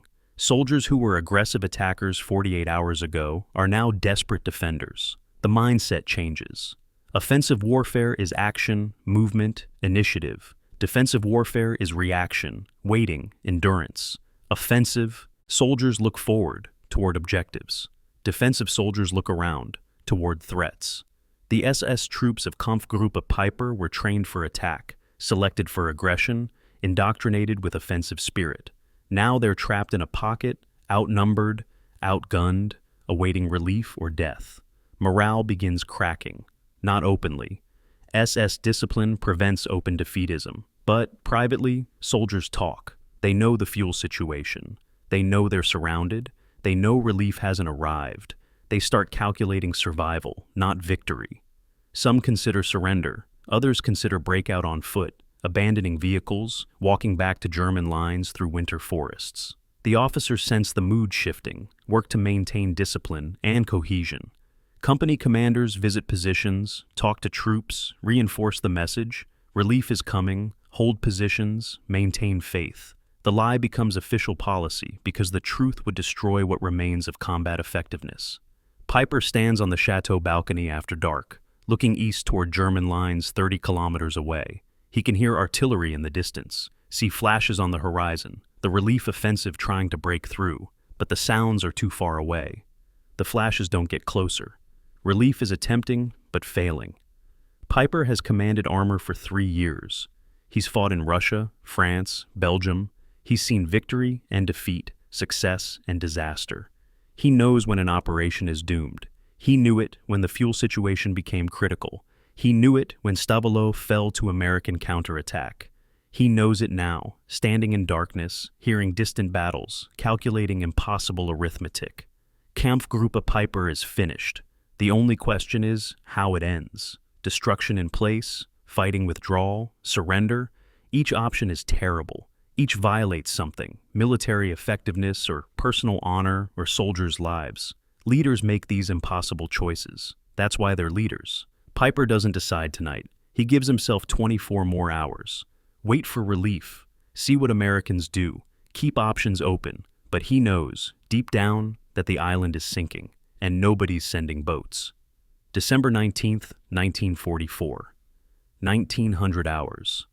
Major General Leland Hobbs sits in 30th Infantry Division headquarters, a commandeered Belgian farmhouse south of Malmedy, reviewing situation reports under harsh electric light, powered by a portable generator.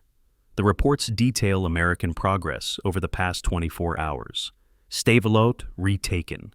German spearhead contained at Stoumont. La Gleize surrounded. The immediate crisis is over. German offensive momentum has stalled. Now comes the next phase, annihilation. Hobbs issues orders to his operations officer. Prepare division attack to eliminate the German pocket. Coordinate with 82nd Airborne Division attacking from south.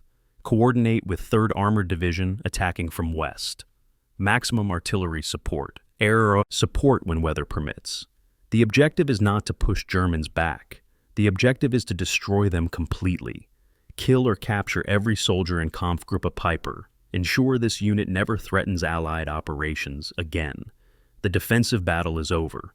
The offensive begins tomorrow. The American response to the German offensive has evolved from chaos to system.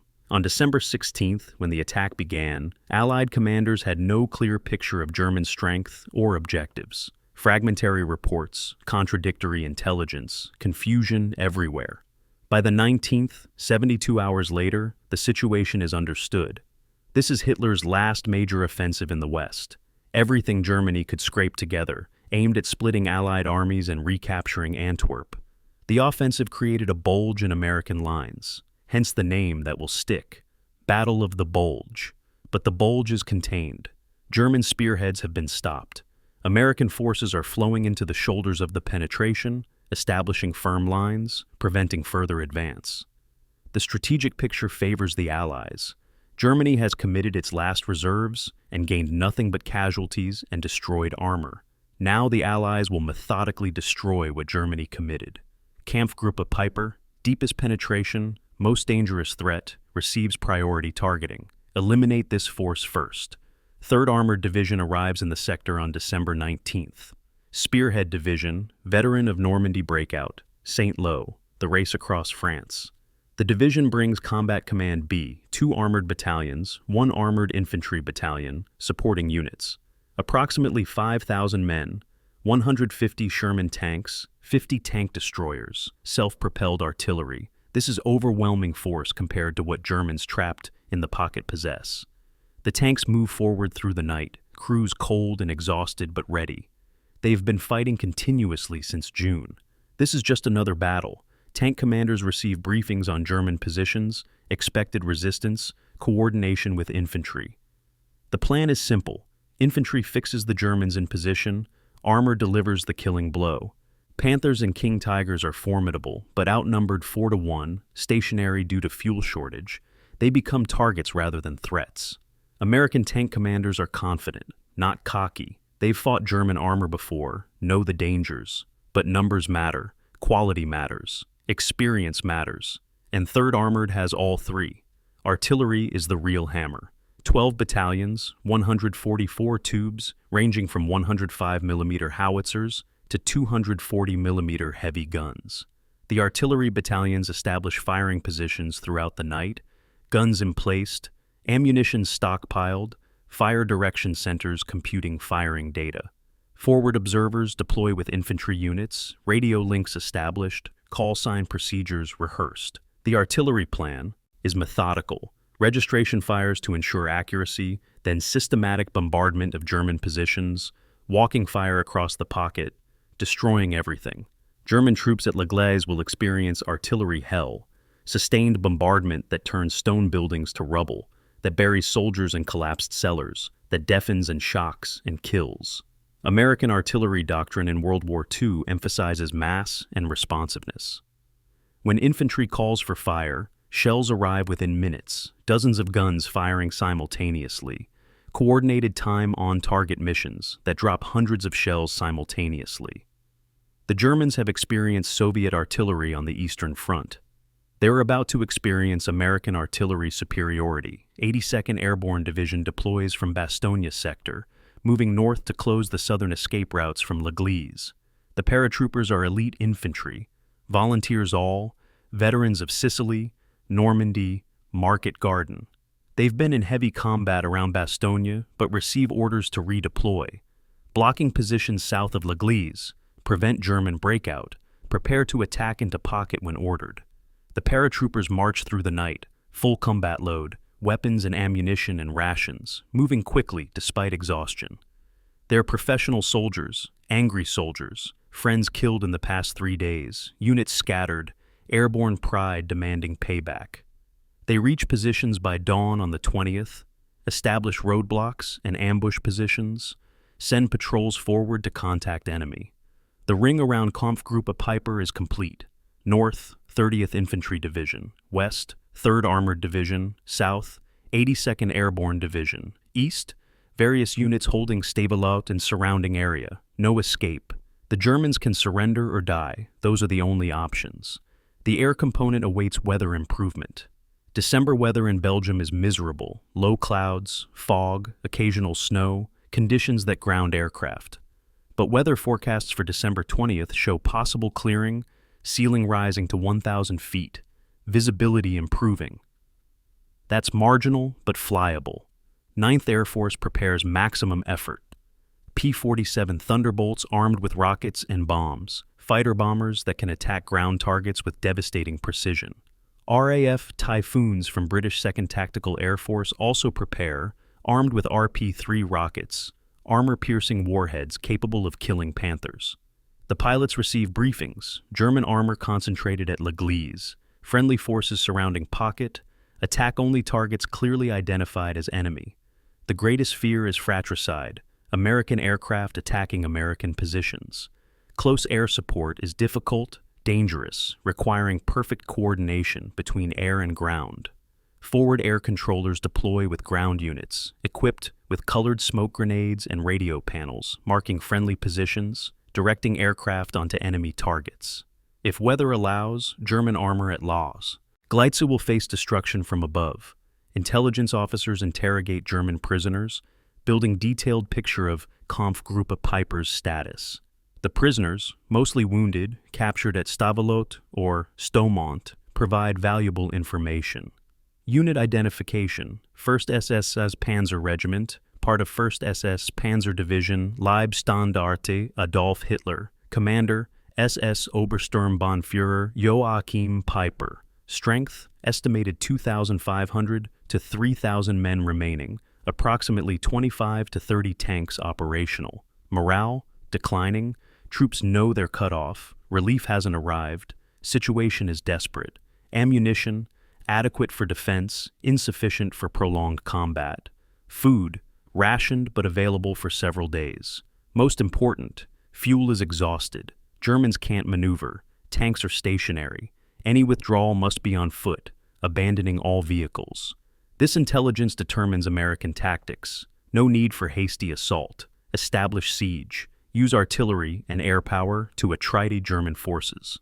Force surrender or annihilation. Minimize American casualties by maximizing German losses through firepower rather than infantry assault. The coordination conference occurs at 2200 hours on December 19th. Officers from all participating units crowd into a farmhouse basement, studying maps illuminated by kerosene lanterns. General Hobbs presides, explaining the plan. Phase 1, artillery bombardment beginning dawn. December 20th, sustained fire throughout day. Phase 2, infantry probes to identify German strongpoints and defensive positions. Phase 3, coordinated assault from multiple directions, infantry and armor, objective to collapse pocket and force surrender. Timeline: Phase 1 begins 0600 December 20th. Phase 2 throughout the 20th. Phase 3, morning of December 21st, weather permitting. Alternative: if Germans attempt breakout, pursue and destroy during withdrawal. Questions? Battalion commanders ask about coordination, fire support procedures, casualty evacuation. Logistics officers confirm ammunition and supply status. Medical officers prepare casualty estimates, establish aid stations. The conference ends after midnight. Officers return to their units, brief subordinates, prepare for morning. The hammer is assembled. Tomorrow, it drops. Soldiers throughout the American units sleep when they can, knowing tomorrow brings battle. Some write letters, final thoughts before combat. Others pray, seeking divine protection or simply comfort. Veterans sleep readily, experienced soldiers who know that rest is more valuable than worry. New soldiers, first combat, lie awake, imagining what battle will be like, fear and anticipation mixing into nausea and adrenaline. Officers check weapons, equipment, radio communications. NCOs walk positions, talking quietly with troops, assessing readiness, identifying who seems solid and who seems shaky. The chaplains visit positions, offering blessings and prayer, carrying cigarettes and chocolate, small comforts in dark hours. Somewhere in every unit, someone is always awake, always watching, maintaining security, ensuring readiness. The American military machine, vast and complex, prepares for the next day's work. Killing Germans, taking ground, winning war. It's what they've done for 18 months across Europe. It's what they'll do tomorrow. The hammer is poised. The anvil is set. Kampfgruppe Peiper lies between them, waiting for impact. The strategic situation on December 19th is clear. Germany's offensive has failed. The deepest penetrations are contained. American reserves are arriving, overwhelming the stretched German spearheads. Within a week, American counteroffensives will begin compressing the bulge, retaking ground, destroying German units. The Battle of the Bulge will become Germany's last major offensive, a strategic disaster that depletes resources Germany cannot replace. Kampfgruppe Peiper's isolation is microcosm of the larger situation. Germany overextended, surrounded, facing overwhelming force, no relief possible. The optimism that drove the offensive, the belief that boldness and tactical superiority could overcome material disadvantage, dies in Belgian valleys and forests. At Gleize in Stoumont, in a dozen villages, German soldiers learn the arithmetic of modern war. America can replace losses. Germany cannot. America has fuel, ammunition, reinforcements. Germany has courage and desperation. Courage isn't enough. Desperation isn't enough. The hammer falls tomorrow. And no amount of bravery stops artillery shells or tank rounds or the inexorable arithmetic that determines war's outcome. Numbers, resources, industrial capacity. The Americans have it all. The Germans have nothing but pride, and pride doesn't stop bullets. December 20th, 1944. 0600 hours. Dawn breaks gray and cold over La Gleize. SS Obersturmbannführer Joachim Peiper stands in the main hall of the Château de Froidcourt, issuing final orders for defensive preparation. His officers gather around, exhausted men with 3 days' stubble, uniforms filthy from combat and movement. Peiper's message is clear. This position must hold until relief arrives. Every building is a strong point. Every tank is an emplaced artillery piece. Every soldier fights until killed, captured, or relieved. There is no withdrawal. There is no surrender. 1st S Panzer Division has never surrendered a position. They won't start at La Gleize. The officers nod, accept orders, return to their units. Outside, engineers direct final preparations. King Tigers maneuver into hull-down positions, massive tanks backed into prepared earthworks, only turrets exposed, presenting minimum target to enemy while maintaining full firepower. The transformation is complete. The spearhead has become a fortress. The defensive position at La Gleize is strong, dictated by terrain and necessity. The village sits on high ground overlooking the Amblève Valley. Elevation providing observation and fields of fire. Stone buildings offer protection against small arms and light weapons. The chateau dominates the position. 3 stories of thick walls, commanding views in all directions, natural command post and final redoubt. Around the village perimeter, German troops establish fighting positions. Infantry dig foxholes and slit trenches, difficult work in frozen ground, soldiers using pickaxes and explosives to break through, knowing proper holes means survival. Machine gun teams set up in building windows and ground floor positions. MG-42s with interlocking fields of fire covering all approaches. The German machine gun, firing up to 1,200 rounds per minute, is a devastating defensive weapon. American attackers will advance into storms of bullets, suppressive fire that makes movement impossible. Every approach is covered. Every avenue is blocked. La Gleize becomes fortress. Tank placement is critical. 25 Panthers and King Tigers remain operational, others abandoned along approach roads, out of fuel or damaged beyond field repair. The operational tanks position carefully, using terrain and buildings for protection. A King Tiger, nearly 70 tons, unstoppable frontally, backs into a position behind a stone barn, only the gun and turret front exposed, hull completely hidden.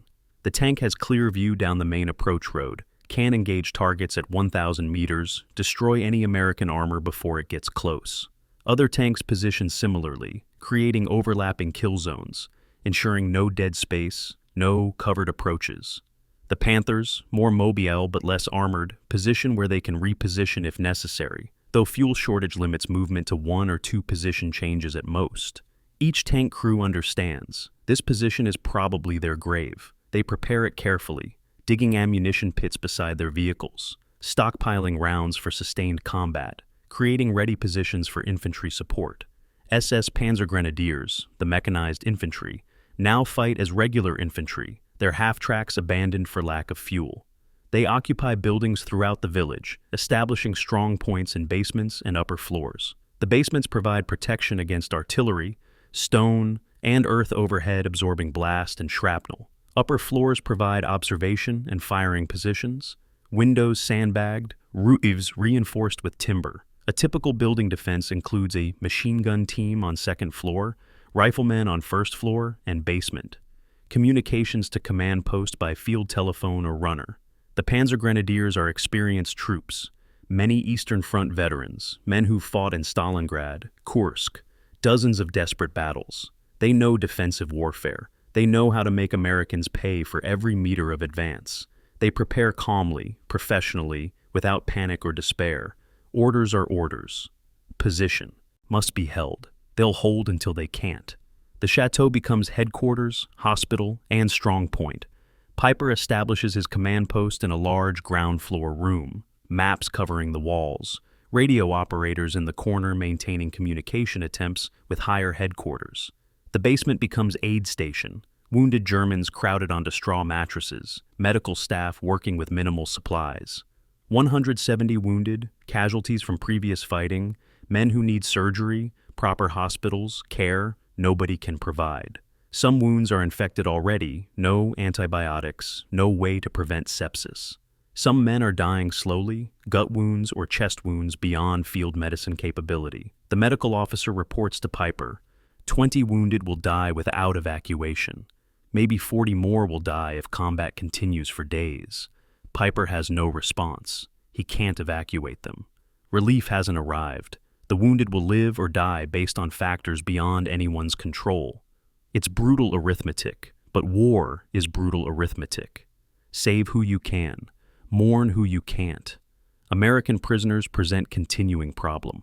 150 POWs held in outbuildings under guard, consuming food and water, requiring supervision. The prisoners are nervous, aware that their captors are surrounded, wondering if desperate Germans will kill them. Some prisoners whisper about escape, but guards are vigilant, submachine guns always pointed, any movement bringing immediate challenge. The senior American prisoner, a major from an engineer battalion, requests meeting with German commander. Piper agrees, curious what Americans want. The major speaks through an interpreter. Your situation is hopeless. You're surrounded. Surrender, and your wounded will receive medical care. Your men will survive. Piper responds calmly. Thank you for your concern. However, my orders are to hold this position. We will do so. The major tries again. At least release the wounded. Allow medical evacuation under Red Cross. Piper considers this. It would solve one problem, but it would also reveal weakness, signal desperation. He declines. The meeting ends. Prisoners return to confinement, understanding their fate is tied to their captors. December 20th, 0800 hours. American artillery begins. The first shells are registration rounds, single guns firing, observers correcting, ensuring accuracy. Then the bombardment starts in earnest. 144 guns firing, rolling barrage walking across Gleize, high explosive shells detonating every few seconds. The sound is overwhelming, continuous thunder, ground shaking, buildings collapsing under repeated impacts. German soldiers huddle in cellars and foxholes, unable to fight back, unable to do anything except endure. Shell fragments whine overhead. Near misses bury troops in debris. Direct hits collapse buildings, crushing soldiers inside. The bombardment continues for 90 minutes without pause, methodical. Destruction. American artillery demonstrating material superiority. When firing finally stops, German soldiers emerge from positions, checking damage, treating wounded, clearing rubble.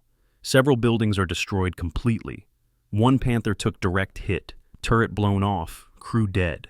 Estimated casualties, 20 killed, 40 wounded. The bombardment will resume tomorrow, and the day after, until Gleize is rubble or Germans surrender. The psychology of defensive warfare differs fundamentally from offensive. Attackers have purpose, objective, movement. Defenders have patience, endurance, waiting. German soldiers at Gleize wait for relief that doesn't come. They wait for orders to withdraw that don't arrive. They wait for attacks they can't prevent. Waiting is harder than fighting. Fighting is action, adrenaline, focus. Waiting is anticipation, fear, imagination creating horrors worse than reality. Soldiers cope differently. Some sleep, exhaustion overcoming fear. Some pray, seeking divine intervention. Some write letters they'll never mail, final words to families. Some joke, dark humor, laughing at death because crying achieves nothing. Some break, combat fatigue, shell shock, men who simply stop functioning, stare at walls, don't respond to commands. The medical staff handles these cases alongside physical wounds, sedating the worst cases, trying to keep functional troops functional. SS discipline prevents widespread breakdown, but discipline can't eliminate fear. It can only contain it. Piper walks the defensive perimeter during afternoon lull, inspecting positions, talking to troops, maintaining presence and command authority. Soldiers need to see their commander, need to know someone is in control, making decisions, bearing responsibility. Leadership in combat is as much psychology as tactics. Piper knows this, practices it deliberately. He moves from position to position, asking about ammunition supplies, checking weapon conditions, offering encouragement. Relief is coming. 6th Panzer Army is attacking. Hold for 2 more days. The troops want to believe him. Some do. Others are skeptical but obey anyway because that's what soldiers do. One tank commander asks directly, "Sir, if relief doesn't come, what then?"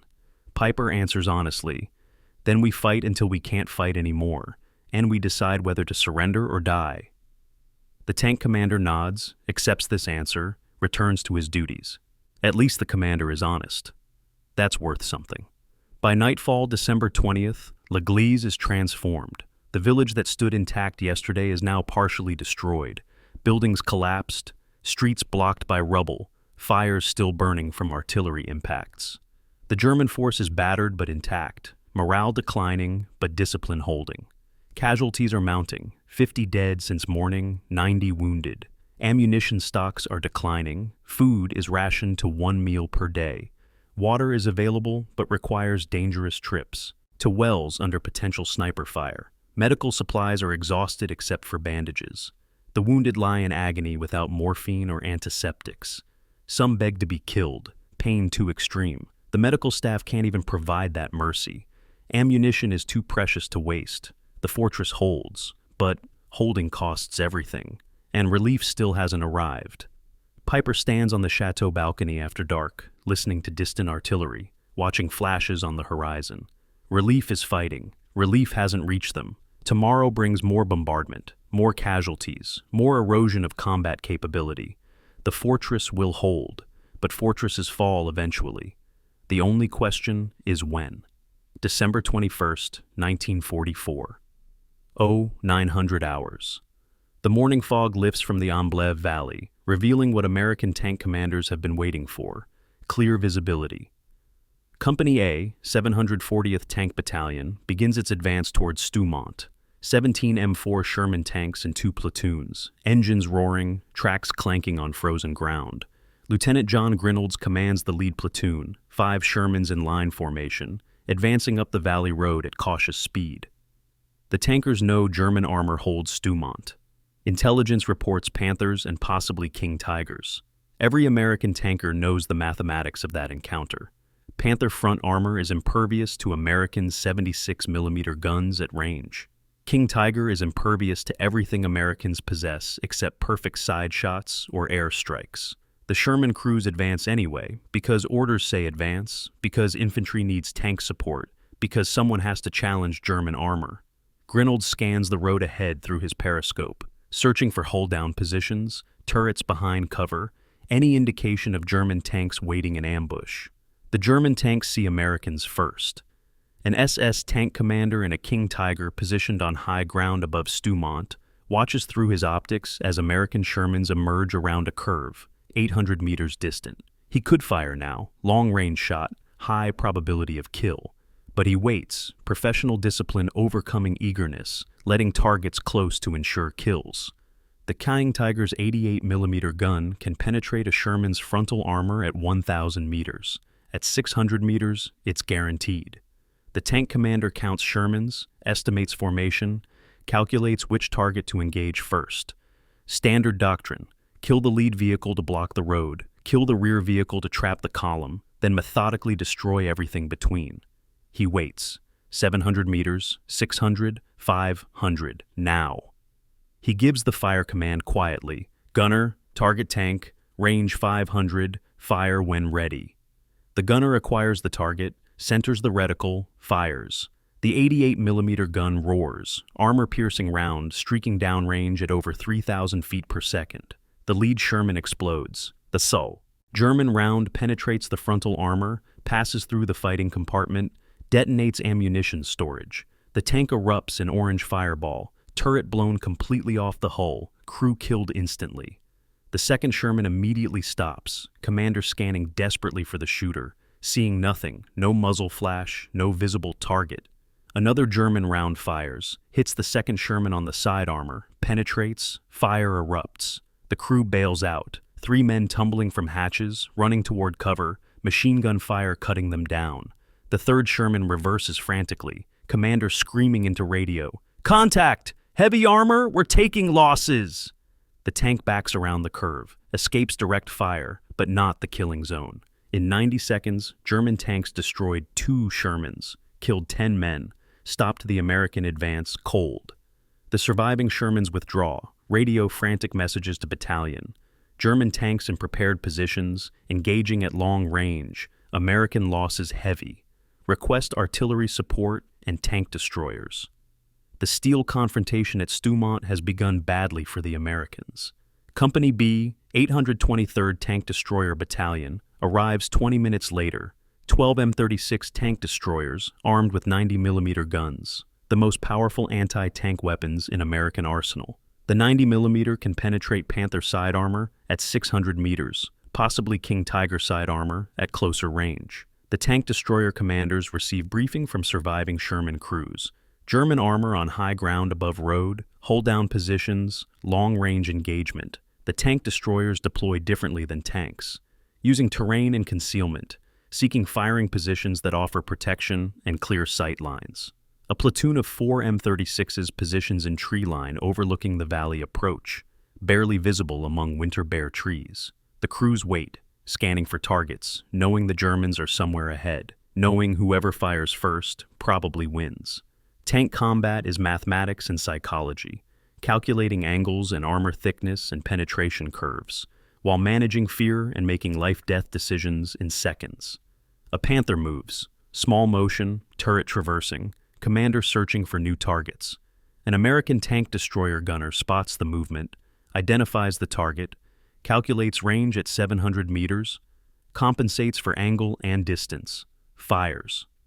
The 90mm armor-piercing round hits the Panther's turret side, penetrates, explosion inside the fighting compartment. The Panther brews up, black smoke pouring from hatches.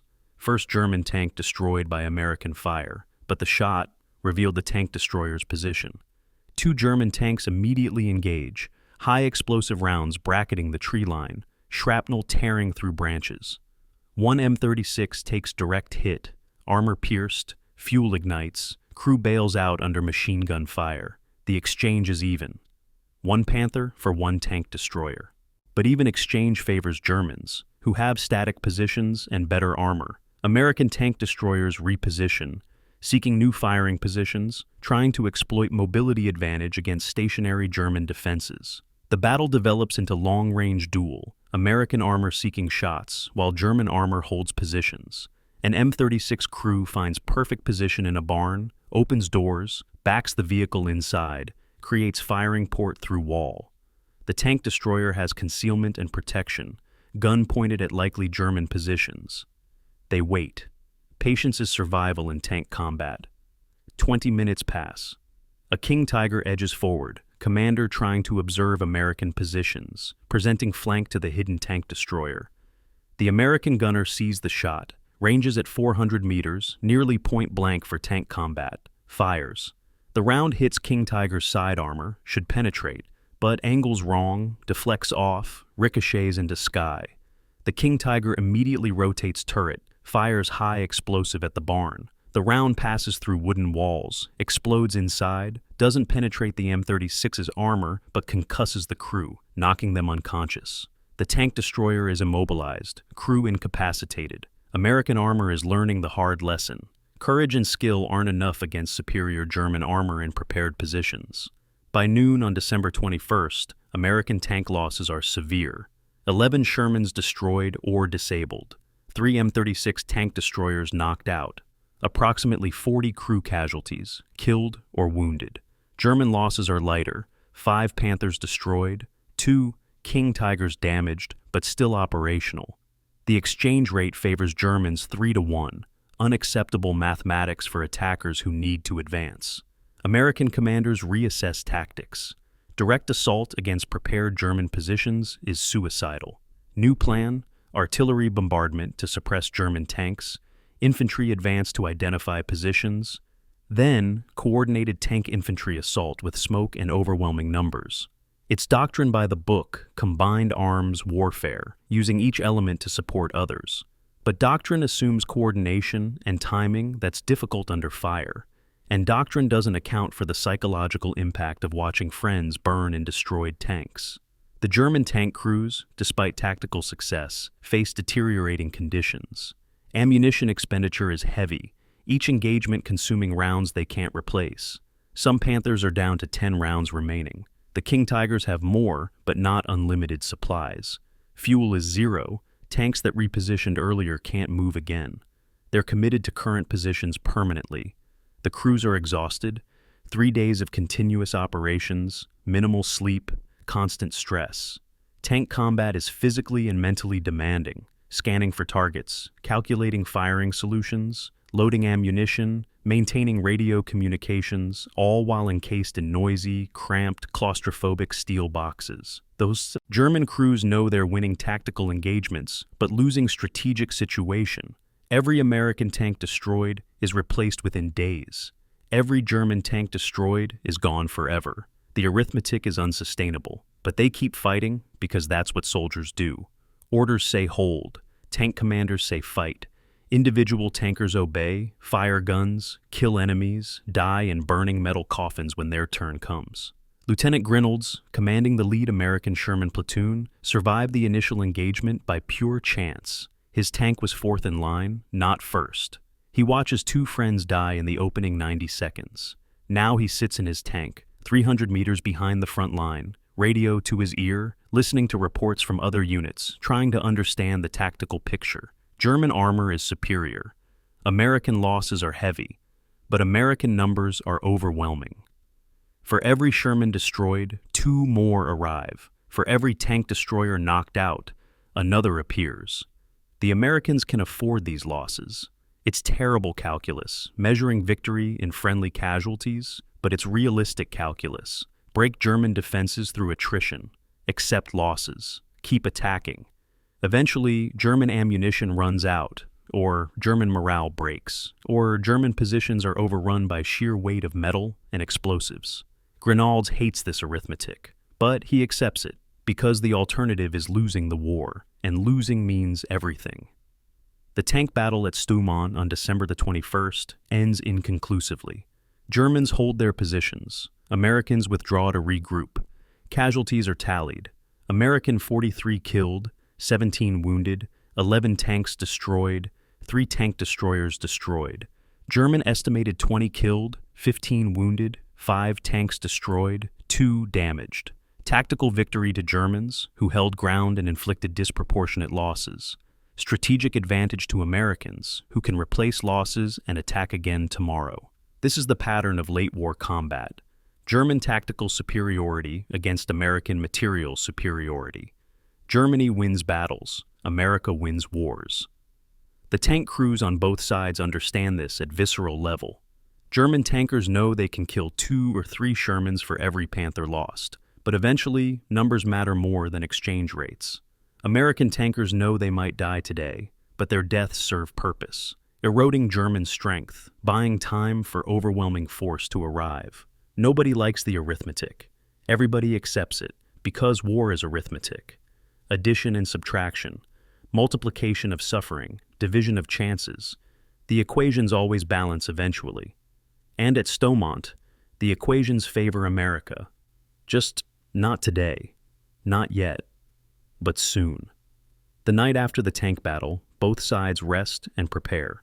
American tank crews sleep beside their vehicles, wrapped in blankets, exhausted beyond fear. They'll attack again tomorrow. German tank crews sleep inside their vehicles, engines shut, down to conserve fuel. Metal shells offering protection but no warmth. They'll defend again tomorrow. The battlefield between them is scarred with destroyed vehicles, black hulks against white snow, burned-out Shermans and Panthers, monuments to industrial warfare's terrible efficiency. Somewhere in every destroyed tank are remains of crew, charred beyond recognition. Young men who woke up yesterday morning not knowing they'd die before nightfall. Tank warfare is impersonal and intimate simultaneously. Crews fight at ranges measured in hundreds of meters, never seeing enemy faces, but dying in fires that consume everything. The survivors on both sides understand their luck is temporary. Tomorrow brings more combat. Eventually, luck runs out. Everyone's luck runs out. The only question is when. At Stoumont, in December 1944, steel fights steel, courage opposes courage, and both sides bleed for ground that matters only because men are dying for it. The battle will continue tomorrow. And the day after. Until one side can't continue anymore. December 21st, 1944. 1400 hours. After the tank battle stalemates, American commanders commit infantry. Company C, 1st Battalion, 119th Infantry advances into Stoumont village under smoke cover, white phosphorus shells creating screening clouds, obscuring German observation. The smoke offers concealment but not protection. Bullets still kill in smoke. The lead squad, 12 men under Sergeant Raymond Curley, moves through rubble-strewn streets, weapons ready, every sense alert. Stoumont is devastated. 3 days of combat reducing stone buildings to broken walls and collapsed roofs. But devastation creates cover, rubble piles, and crater holes, places where infantry can move and hide. Curley motions his squad forward, using hand signals, maintaining noise discipline. The men advance in pairs, one covering while the other moves. Basic fire and movement tactics performed hundreds of times in training, now executed under live fire. Ahead, a building with intact walls, windows like eye sockets, darkness inside. Perfect ambush position.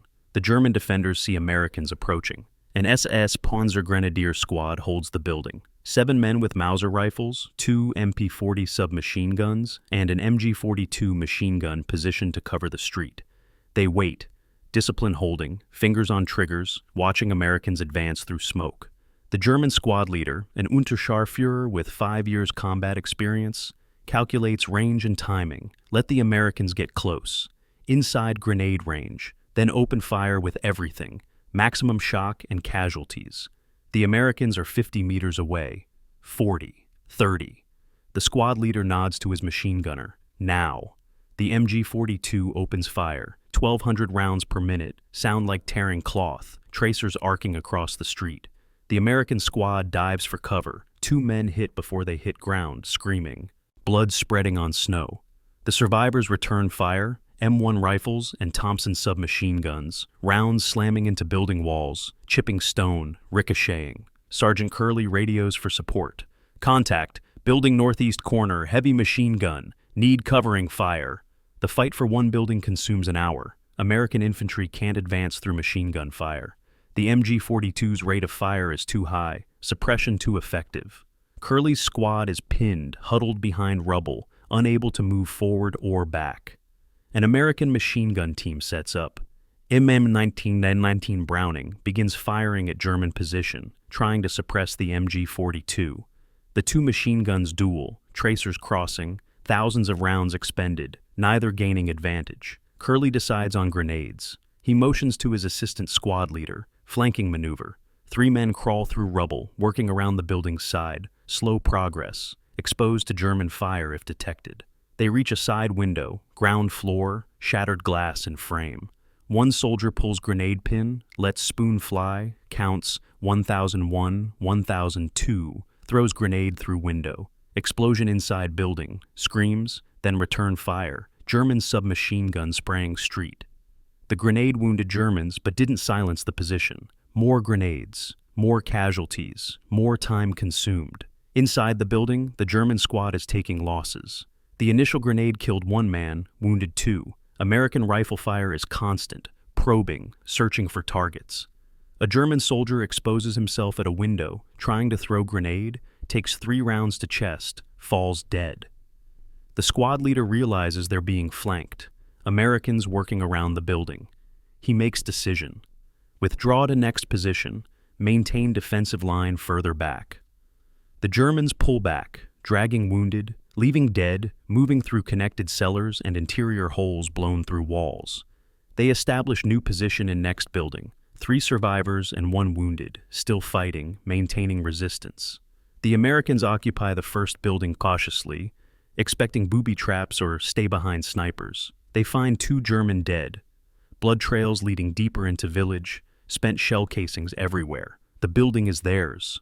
Cost, 1 hour, 2 American dead, 4 wounded, unknown German casualties. 1 building. Stoumont has 30 buildings. The mathematics are terrible. The pattern repeats building by building. American squads advance, encounter German resistance, call for support, fight for hours over single structures. Sometimes Americans flank successfully, force Germans to withdraw. Sometimes Germans counterattack, retake lost positions, forcing Americans back.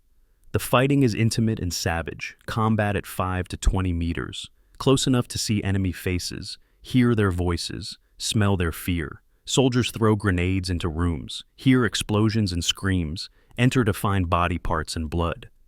They fire rifles around corners without exposing themselves, spray bullets blindly, hope for hits. They use bayonets when magazines empty, stabbing and clubbing, primitive violence in technologically advanced war. Some soldiers break psychologically, refuse to enter buildings, sit shaking and useless. Others become killing machines, emotional shutdown, mechanical efficiency, clear this room, move to next, kill everything that moves. War reduces humans to basic functions: survive, kill, advance. Complex thoughts disappear. Only immediate concerns remain. By 1600 hours, Company C controls half of Stoumont village. Cost is devastating. Started morning with 90 effectives after earlier battles, now down to 60. 30 casualties in 2 hours, 8 dead, 12 seriously wounded, 10 lightly wounded who remain in fight. The company is combat ineffective by doctrinal standards, which say a unit is no longer viable after 30% casualties. But doctrine assumes replacements and rest. Company C has neither. They keep fighting because orders say fight, because stopping means German counterattack, because the mission isn't accomplished. Captain Charles MacDonald, company commander, radios battalion. Need reinforcements immediately. Company is gutted. Can't hold without support. Battalion responds, Company A moving to your position, hold what you have. MacDonald issues orders, consolidate positions, establish defensive perimeter, prepare for German counterattack. The offensive stops. Now they defend what they took, hoping reinforcements arrive before Germans attack. The Germans face similar situation. The Panzergrenadier companies defending Stoumont are reduced to platoon strength, heavy casualties eroding combat power. They hold the western half of village, but can't counterattack to retake lost ground. Ammunition expenditure is enormous. Machine gun teams firing thousands of rounds, rifle squads burning through basic loads. Some positions are running low, rationing ammunition, making every shot count. The wounded accumulate in cellars, men with sucking chest wounds and shattered limbs, crying for medics who can't reach them, dying slowly in darkness. German combat medics risk American fire to retrieve wounded, dragging bodies through rubble, saving who they can. SS discipline prevents collapse, but discipline can't replace losses or resupply ammunition. The German defensive line contracts, giving ground, falling back to stronger positions nearer the chateau. They're trading space for time, hoping relief arrives before they're overrun. But relief hasn't come, and American pressure is relentless. The building-to-building combat creates strange intimacy between opponents. Soldiers fight in same buildings, sometimes same rooms, separated by walls or floors. They hear each other breathing, reloading, whispering orders. American and German wounded lie in the same cellars, enemy medics treating both sides because wounded are wounded regardless of uniform. One cellar holds 3 Americans and 2 Germans, all wounded, all beyond fighting, sharing water, cigarettes, mutual suffering, transcending nationality. They know that when the battle ends, medics will evacuate them together, American or German, depending on who controls the position. Nobody cares about politics in cellars full of wounded. Soldiers care about surviving, about pain stopping, about seeing families again. War's grand strategies and national objectives shrink to immediate concerns. Will I live through this hour? The wounded don't hate each other. They just want the war to be over. For them, it is. But outside the cellars, healthy soldiers keep fighting, keep killing, keep dying, adding to the casualty lists that commanders tally impersonally. By nightfall, December 21st, Stoumont village is divided. Americans hold eastern and central sections. Germans hold western section and chateau. The boundary is unclear. Overlapping positions, buildings held by neither side, no man's land in miniature. Both sides establish defensive positions, expecting night attacks or infiltration. Soldiers huddle in freezing buildings, no heat, no light, eating cold rations, drinking water from canteens frozen at the edges. They're exhausted beyond measure, 72 hours of continuous combat, minimal sleep, constant stress. Some soldiers fall asleep at their positions, rifles across laps, so tired they can't maintain consciousness. Others pace compulsively, unable to rest, adrenaline and fear keeping them wired. Medics move through positions, checking soldiers, treating minor wounds, evacuating serious casualties when possible. The chaplain visits, offers prayer and presents, carrying cigarettes and chocolate, small comforts in terrible circumstances. He prays with dying soldiers, Catholics and Protestants and Jews, offering whatever ritual provides comfort. Death is ecumenical. God receives everyone eventually. The night is quiet compared to day, occasional rifle shot, sporadic machine gun burst, nervous sentries firing at shadows. But mostly silence, cold darkness, both sides recovering from day's brutality. Soldiers think about home, about families they may never see again, about normal life they barely remember. A corporal writes letter by flashlight under blanket. Dear Mom, I'm okay. Can't say where I am or what I'm doing, but I'm okay. Tell Dad I'm thinking about him. Tell Sally I miss her. Love, Johnny. He folds the letter, puts it in his pocket, knowing it might never be mailed, knowing his body might be found with undelivered letters in his pockets. But writing helps. Connects him to something beyond this war, this village, this night. Other soldiers clean weapons, mechanical task that focuses attention, provides purpose. Strip rifle, check for damage, oil moving parts, reassemble. The ritual is calming, familiar, something they control in situation where they control nothing. In cellars and foxholes across Stoumont, soldiers on both sides perform the same rituals, find same small comforts, face same fears. Tomorrow brings more fighting, more dying, but that's tomorrow's problem. Tonight, they survived another day. That's enough. December 20th, 1944. 0600 hours. Stoumont, the town Kampfgruppe, Piper captured on December 18th, becomes American objective for coordinated counterattack. Colonel Peter Ward, commanding 117th Infantry Regiment, issues attack orders from his command post south of town. The mission is clear. Retake Stoumont, secure the bridge over the Amblève, permanently cut German supply line to Gleize. 3 battalions will attack from multiple directions, supported by artillery and tank destroyers. 1st Battalion attacks from south, 2nd Battalion from west, 3rd Battalion in reserve, prepared to exploit success or reinforce threatened positions. The artillery preparation begins at 0600, 60 guns firing, high explosive shells plastering German positions in Stoumont. Buildings collapse, streets become impassable with rubble. German defenders hunker in cellars, enduring bombardment, waiting for infantry assault they know follows artillery. The American attack plan is textbook combined arms operation. The execution will be anything but textbook. The German defenders in Stoumont are remnants of Kampfgruppe Piper's rear guard, approximately 400 men, mostly Panzer Grenadiers, some combat engineers, a few tank crews whose vehicles broke down. They're cut off from the main body at Gleize, ordered to hold Stoumont at all costs, maintain the bridge for supplied convoys and potential withdrawal route. The defenders know their tactical situation is hopeless. They're outnumbered 3-1. They have minimal heavy weapons, no tanks, limited ammunition. Relief won't come because Piper needs every soldier at Gleize. The Stoumont garrison is sacrificed to buy time for the main force. The German soldiers understand this. Some accept it with SS fatalism. Death in battle is honorable, others resent it. Dying for nothing is waste. But all of them prepare defensive positions, knowing they'll fight until killed or captured. There's no withdrawal order. There's no permission to surrender. There's only orders. Hold Stoumont, delay Americans, die if necessary. 0645. The artillery barrage lifts. American infantry advances through smoke and dust. Squads moving tactically, covering and moving, expecting resistance. They enter Stoumolt's southern edge, find devastation. Buildings are rubble, streets are cratered. Nothing moves. For a moment, soldiers think maybe Germans withdrew. Then machine gun fire erupts from rubble piles, muzzle flashes from cellar windows. German defenders revealing positions. The Americans hit the ground, return fire, call for tank destroyers and artillery support. The urban combat begins, same pattern as Stoumont.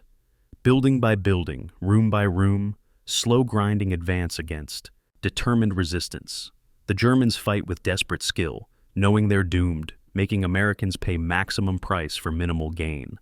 A Panzer Grenadier squad ambushes an American platoon in a narrow street, throws grenades from upper floor windows, kills 6 Americans before being wiped out by return fire. Another German squad holds a stone church for 3 hours, MG-42 in the bell tower covering approaches, until American tank destroyer fires directly at the tower, brings it crashing down, burying defenders. 82nd Airborne Division attacks Stavelot from the west, simultaneously, paratroopers assaulting with characteristic aggression. The 82nd has reputation, elite troops, volunteers, men who jump out of airplanes into combat, who take pride in being toughest infantry in the army. They advance into Stavelot, expecting resistance, finding more than expected. Germans defend every building, every street corner, every rubble pile. The paratroopers fight back with equal aggression, clearing buildings with grenades and rifle fire, accepting casualties, maintaining momentum. A paratrooper squad led by Sergeant Leonard Funk encounters Germans occupying a 3-story stone house. Funk leads assault personally, climbs through window, kills 2 Germans with Thompson submachine gun, clears ground floor, climbs stairs under fire, clears second floor, fighting room by room, killing Germans who won't surrender, accepting surrender from those who do. He reaches 3rd floor, finds 4 Germans with hands raised, takes them prisoner, moves to next building. Funk will earn Distinguished Service Cross for this action, one of dozens of small unit fights throughout Stavelot where individual courage matters more than tactics or firepower. By noon on December 20th, Americans control most of Stavelot, but the bridge remains contested. German engineers hold buildings overlooking the bridge approach, firing on anything that moves. The bridge itself is damaged, not destroyed, holes in roadway from earlier combat, but still passable to infantry and light vehicles. American engineers need to repair it for tank and supply traffic, but can't work under German fire. Tanks can't advance to suppress Germans because bridge won't support tank weight until repaired. It's tactical stalemate. Ward commits his reserve battalion, fresh troops who haven't fought today, sending them to flank German bridge defenders. 3rd Battalion moves through town, avoiding main streets, using back alleys and buildings, working around German position. By 1400 hours, they have isolated bridge defenders, cutting them off from other German units. The isolated Germans, about 30 men, fight on despite hopeless situation, refusing surrender, firing until ammunition exhausted, then fixing bayonets and charging American positions in suicidal final attack. All 30 are killed. Their sacrifice buys nothing except honor. The bridge is American-controlled by 1500 hours. American combat engineers immediately begin bridge repairs, working under sporadic German sniper fire and occasional mortar rounds. They fill shell holes with rubble and timbers, reinforce damaged sections, create temporary roadway sufficient for vehicle traffic. The work requires 18 hours continuous labor, engineers working through the night by flashlight and lantern, exposed to German fire, losing men to snipers but completing the job. By noon, December 21st, the bridge is passable to all vehicles. Tanks cross cautiously, testing weight limits, ensuring structure holds. Supply trucks follow, carrying ammunition and fuel forward to American units attacking Gleize. The bridge's recapture is strategic turning point. Kampfgruppe Piper's last link to German lines is severed. Any hope of supply or reinforcement ends. The pocket is truly isolated. Piper's command faces only 2 options now: breakout or surrender. Neither seems possible. Breakout requires fuel they don't have. Surrender violates SS code and personal honor. The situation is impossible, but impossible situations still demand decisions. The battle for Stavelot costs Americans 180 casualties, 62 killed, 118 wounded. German casualties are approximately 350, most of the 400-man garrison killed or captured, only 50 escaping through American lines to reach Gleize. The Germans fight with fanatical determination, refusing surrender until physically incapable of fighting.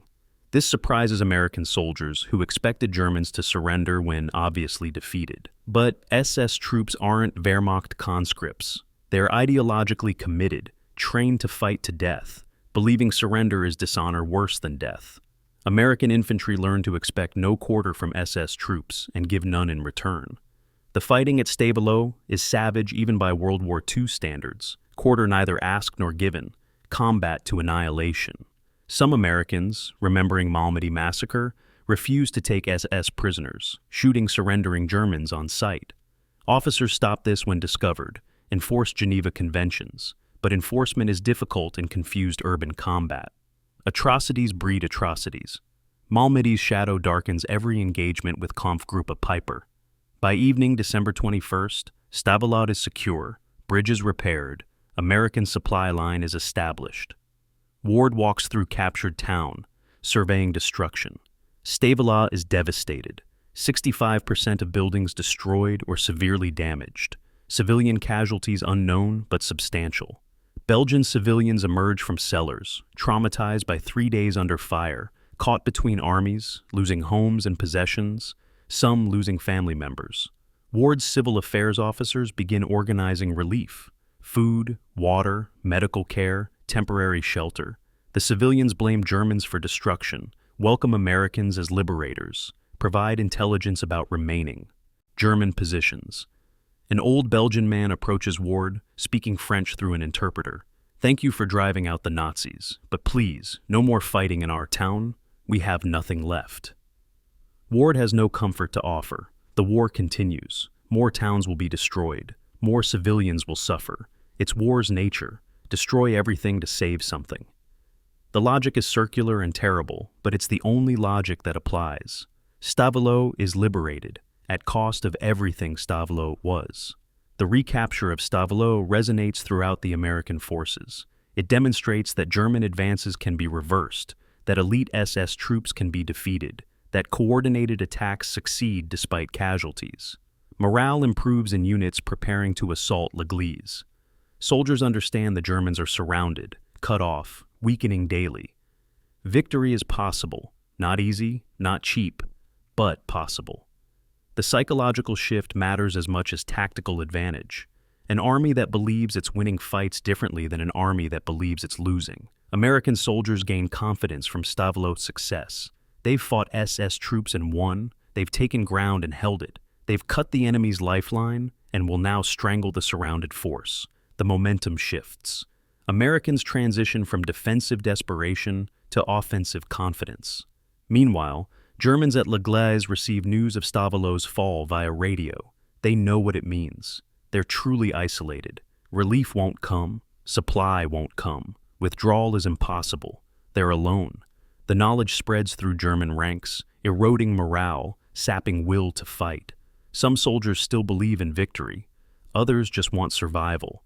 And a few begin thinking about surrender, forbidden thought, treasonous thought, but thought that won't disappear. Stavelot's fall is tactical victory for Americans. More importantly, it's psychological defeat for Germans. The tide has turned. Everyone can feel it. The fortress at Gleize is surrounded. The siege tightens. And time is running out. December 22nd, 1944. Dawn breaks cold and clear over Gleize. American artillery begins the morning routine. Systematic bombardment, rolling barrage, methodical destruction. 144 guns firing in coordination, shells landing every few seconds throughout the German pocket. The bombardment pattern is calculated, not random. Artillery observers divided the pocket into grid squares, assigned batteries to specific sectors, ordered saturation fire. The goal is not just destruction, but demoralization, psychological erosion, breaking will to resist through sustained terror. German soldiers huddle in cellars and foxholes, unable to move, unable to fight back, just endure. Stone buildings that survived previous days collapse under sustained fire. Rubble blocks streets, buries foxholes, kills soldiers in collapsed positions. The wounded in the chateau cellars scream with each close impact. Shell, shock adding to physical wounds, men crying for mothers, for God, for death, anything to make the noise stop. The bombardment continues 90 minutes. then silence. Temporary. Both sides know it resumes later. The pattern is established. Artillery, pause, artillery, attrition by explosives. SS Obersturmbannführer Piper assesses his situation with brutal honesty. Kampfgruppe Piper, once 4,800 men, is now approximately 800 effective soldiers, 3,000 casualties, killed, wounded, missing, captured, 28 tanks destroyed or abandoned, all vehicles stationary for lack of fuel, ammunition critically low, tank rounds rationed to 5 per vehicle, machine gun ammunition to 200 rounds per gun, rifle ammunition to 30 rounds per soldier, food for 2 more days, water adequate but requires dangerous exposure to obtain, medical supplies exhausted except bandages, 170 wounded who need evacuation that won't come, 150 American prisoners who consume resources and require guards, defensive perimeter shrinking to less than 1 square kilometer, American forces surrounding completely, estimated 15,000 troops, 150 tanks, overwhelming artillery. Relief hasn't arrived and won't arrive. Communication with higher headquarters is sporadic at best. The arithmetic is final. Kampfgruppe Piper is finished. The pocket has shrunk to Gleize village and immediate surroundings, compressed into defensive zone, barely 1,000 meters across. Every meter is observed by American artillery forward observers positioned on surrounding heights. Nothing moves in daylight without drawing fire. Supply movement is impossible. Casualty evacuation is impossible. Position adjustment is suicidal. The Germans are static targets, waiting for Americans to attack or for artillery to kill them. Some soldiers crack under the pressure, combat fatigue, 1,000-yard stare, men who stop responding to orders, who sit staring at walls, who weep uncontrollably. The medical staff handles psychological casualties alongside physical, but there's no treatment except sedation or ignoring them. Some soldiers become hyper-aggressive, wanting to attack, do something, anything except wait for death. Officers restrain them, maintain discipline, prevent suicidal actions. But restraining aggression in troops trained for aggression is difficult. The SS psychology emphasizes attack, offense, seizing initiative. Passive defense violates their nature. The forced inaction is its own form of torture. December 22nd, 1000 hours. American aircraft appear overhead, weather finally clear enough for air operations. P-47 Thunderbolts, 24 aircraft in 3 flights, armed with 500-pound bombs and 5-inch rockets. The pilots receive briefing, German armor at Gleize, friendly forces surrounding pocket, do not engage anything outside marked area, forward air controllers on, ground mark German positions with colored smoke, guide aircraft onto targets. The P-47s roll in, diving attacks from 5,000 feet, releasing bombs, pulling up through flak, circling for rocket runs. The bombs create enormous explosions, blast waves crushing buildings, concussion killing soldiers and cellars without physical wounds. A direct bomb hit on a King Tiger blows the turret off, tank explodes, ammunition cooking off for minutes.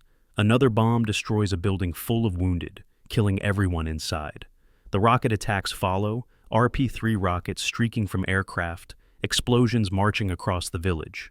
German anti-aircraft fire is minimal, only a few quad 20mm guns still operational, ammunition too precious to waste on difficult targets. The air raid lasts 20 minutes. When aircraft depart, Gleize is further demolished, casualties increased, morale shattered.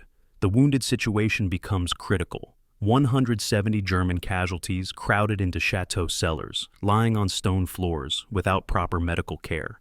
Many wounds are infected, no antibiotics, sepsis setting in. Men with gut wounds develop peritonitis, slow agonizing death. Compound fractures become gangrenous, requiring amputation with improvised instruments and no anesthetic.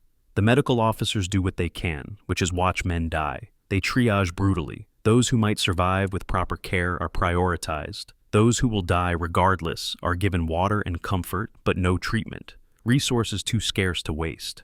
Some wounded beg to be killed, pain too extreme. The medical staff refuses, Hippocratic oath preventing euthanasia even as mercy. The wounded lie suffering, knowing they're abandoned, knowing relief won't come, knowing they'll die in Belgian cellars far from home. Their morale impacts the healthy. Combat soldiers visiting wounded friends see their future if wounded. Better to die instantly than end here, in agony, in darkness, untreated. The prospect of wounding becomes worse than death. It affects combat effectiveness, soldiers becoming risk-averse, fearing injury more than enemy fire. American psychological operations begin. Loudspeakers positioned beyond German lines broadcast messages in German. Soldiers of 1st SS Panzer Division, you are surrounded. You have no food, no fuel, no ammunition. Your wounded are dying. Relief will not come. Surrender now and you will receive food, medical care, and treatment according to Geneva Conventions. Continue fighting and you will all die. Surrender now. Live to see your families again. The broadcasts repeat every hour, German language messages promising survival, emphasizing hopelessness, offering honorable surrender option. Some German soldiers are affected, whispering about options, wondering if surrender is disgrace or pragmatism. Officers circulate constantly, countering psychological operations, reminding troops of duty and honor, threatening courts-martial for defeatist talk. But threats mean less when death seems certain, regardless. The psychological operations create doubt, not mass surrender, but doubt that erodes cohesion, that makes soldiers question why they're fighting, that transforms from proud warriors into desperate survivors, wondering if survival requires surrender. By afternoon, December 22nd, American probing attacks test German defenses. Not full assaults, just platoon-sized operations, seeking weak points, forcing Germans to reveal positions and expend ammunition. An American infantry platoon advances toward eastern edge of Gleize, draws fire from German positions, withdraws, calls artillery onto revealed positions. Shells pound German strongpoint, silencing it. Another probe from south, same pattern. Advance, draw fire, withdraw, call artillery. The Americans are methodical, professional, conserving their troops while expending artillery shells. They can afford this approach, unlimited ammunition, replaceable losses, time on their side. Germans must respond to every probe, can't distinguish between probe and major assault, must fire defensive fires, expending their limited ammunition. The American tactics are attritional, grinding down German combat power through sustained pressure without major casualties. It's warfare by mathematics, calculating expenditure rates, comparing American abundance against German scarcity, knowing arithmetic guarantees American victory eventually. SS Obersturmbannführer Piper calls his officers to conference at 1600 hours. They gather in the chateau's main hall, exhausted men with hollowed eyes, uniforms torn and filthy, discussing options they don't have. Piper speaks bluntly. Gentlemen, our situation is hopeless. Relief will not arrive. We cannot hold indefinitely. We have three options. First, surrender now, save our wounded, accept captivity. Second, continue defending until overrun, maximize American casualties, accept destruction. Third, attempt breakout on foot tonight, abandon all wounded in vehicles, attempt to reach German lines through American encirclement. He asks for opinions. The officers debate. Some favor fighting to death, SS tradition, preferring honorable annihilation to surrender. Others favor breakout, arguing that escaped soldiers can fight again, whereas destroyed force helps no one. Nobody advocates surrender, suggesting surrender is career suicide at best, treason at worst. Piper listens, says little, reserves decision. But he's already decided privately. Breakout is only option. He'll give the order tonight. The noose around Gleize is complete and tightening. American forces control all approaches, all escape routes, all observation points. Artillery fire is continuous, systematic, methodical. Air attacks resume whenever weather permits, demolishing anything standing. Infantry probes maintain pressure, preventing rest, forcing constant alertness, exhausting defenders. The Germans can't move, can't rest, can't resupply, can't evacuate wounded, can't do anything except endure and slowly die. It's siege warfare updated for 20th century, combining ancient tactics of encirclement with modern firepower.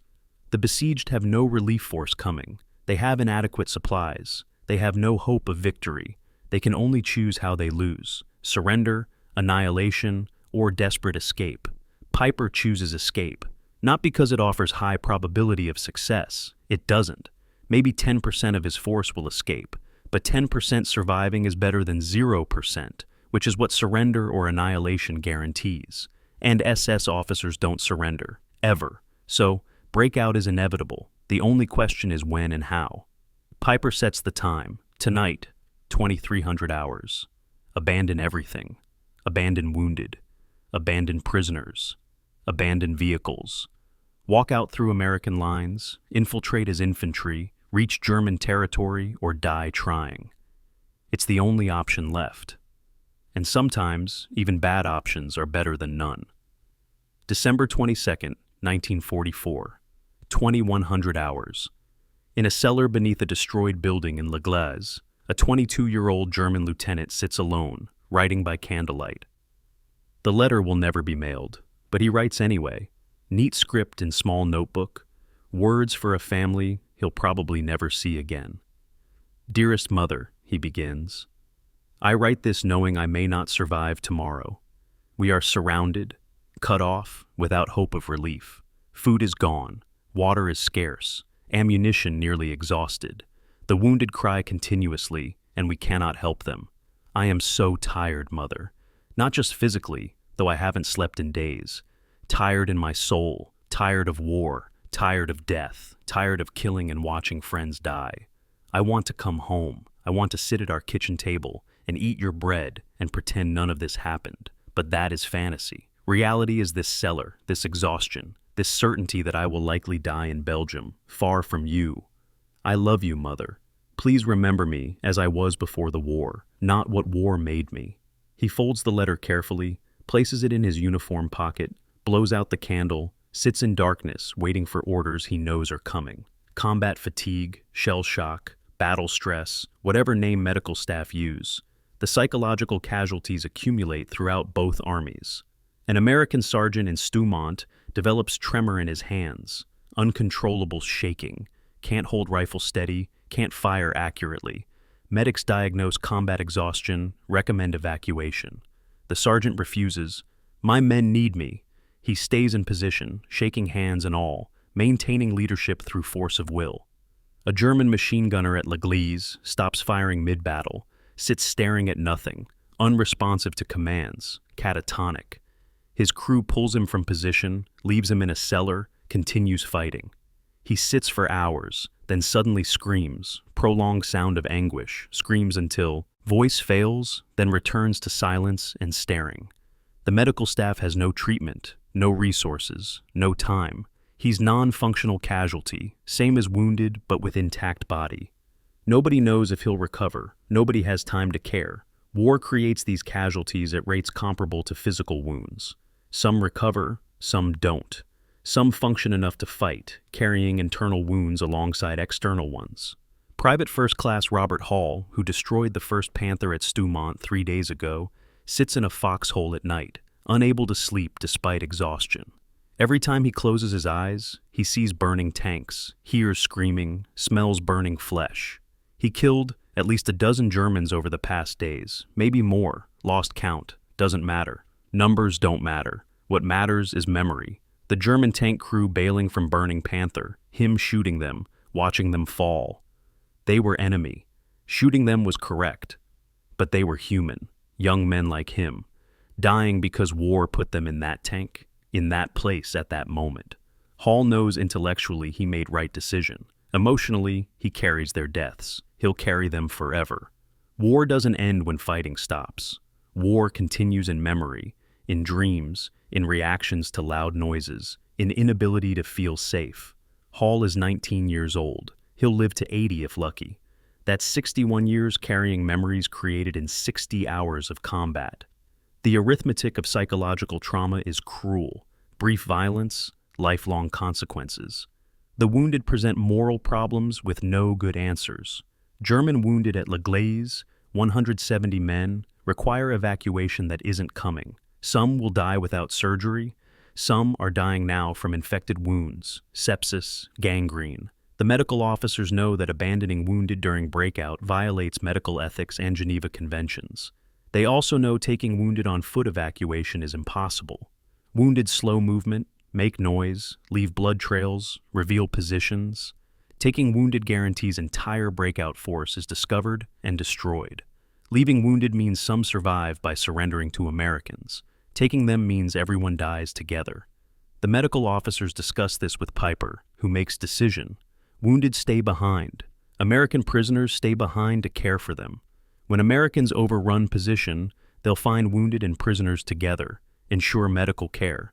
It's rationalization, justification for abandoning soldiers who served loyally, but it's also practical necessity. War creates situations where all options are bad, where choosing less bad option is leadership. American prisoners, 150 men held in Gleize cellars, understand they're witnessing German defeat, but don't know what Germans will do with them. Some prisoners whisper about possibility, Germans will execute them, Malmedy massacre in reverse. Others think Germans will take them on forced march as hostages. Most just wait nervously, hoping American forces arrive before Germans make decisions. The senior American prisoner, Major Edmund Hall of 285th Field Artillery, speaks with German guards, trying to negotiate. "You're defeated. You know this. Release us now as a gesture of good faith. It will be considered during war crimes trials." The guards report this to Piper, who considers the offer. Releasing prisoners helps no one and reveals German intentions. Better to leave them with wounded, let Americans find them tomorrow. The prisoners will survive. That's better than many alternatives. The prisoners don't know this decision. They wait anxiously, preparing for whatever comes, hoping for survival. Civilian casualties in the battle area are substantial but undocumented. Belgian civilians caught between armies, sheltering in cellars, dying from artillery and crossfire. No official count exists, records destroyed in fighting, bodies buried in rubble. Estimates suggest 200 to 300 civilian deaths in Gleize, Stoumont, Stavelot combined. Families destroyed, children orphaned, old people killed in their homes by wars they didn't start and couldn't prevent. The civilians who survive emerge traumatized. Everything lost, homes destroyed, possessions gone, family members dead. They face winter without shelter, without food, without support. American civil affairs officers begin relief operations, but resources are limited. Priority goes to military operations. The civilians rebuild slowly, some never recovering fully, some carrying trauma for decades. War's cost is measured in soldier casualties. War's true cost is measured in destroyed lives, military and civilian combined, ripples spreading through communities and generations. December 22, night. Soldiers on both sides contemplate mortality with clarity only imminent death provides. An American machine gunner writes final letter. "Dear Dad, if you're reading this, I didn't make it. I'm not afraid. I did my duty. I fought well. Take care of Mom. Tell her I love her. Tell her not to cry. I'm at peace." He seals the envelope, gives it to Chaplain with instructions. "Only mail this if I die."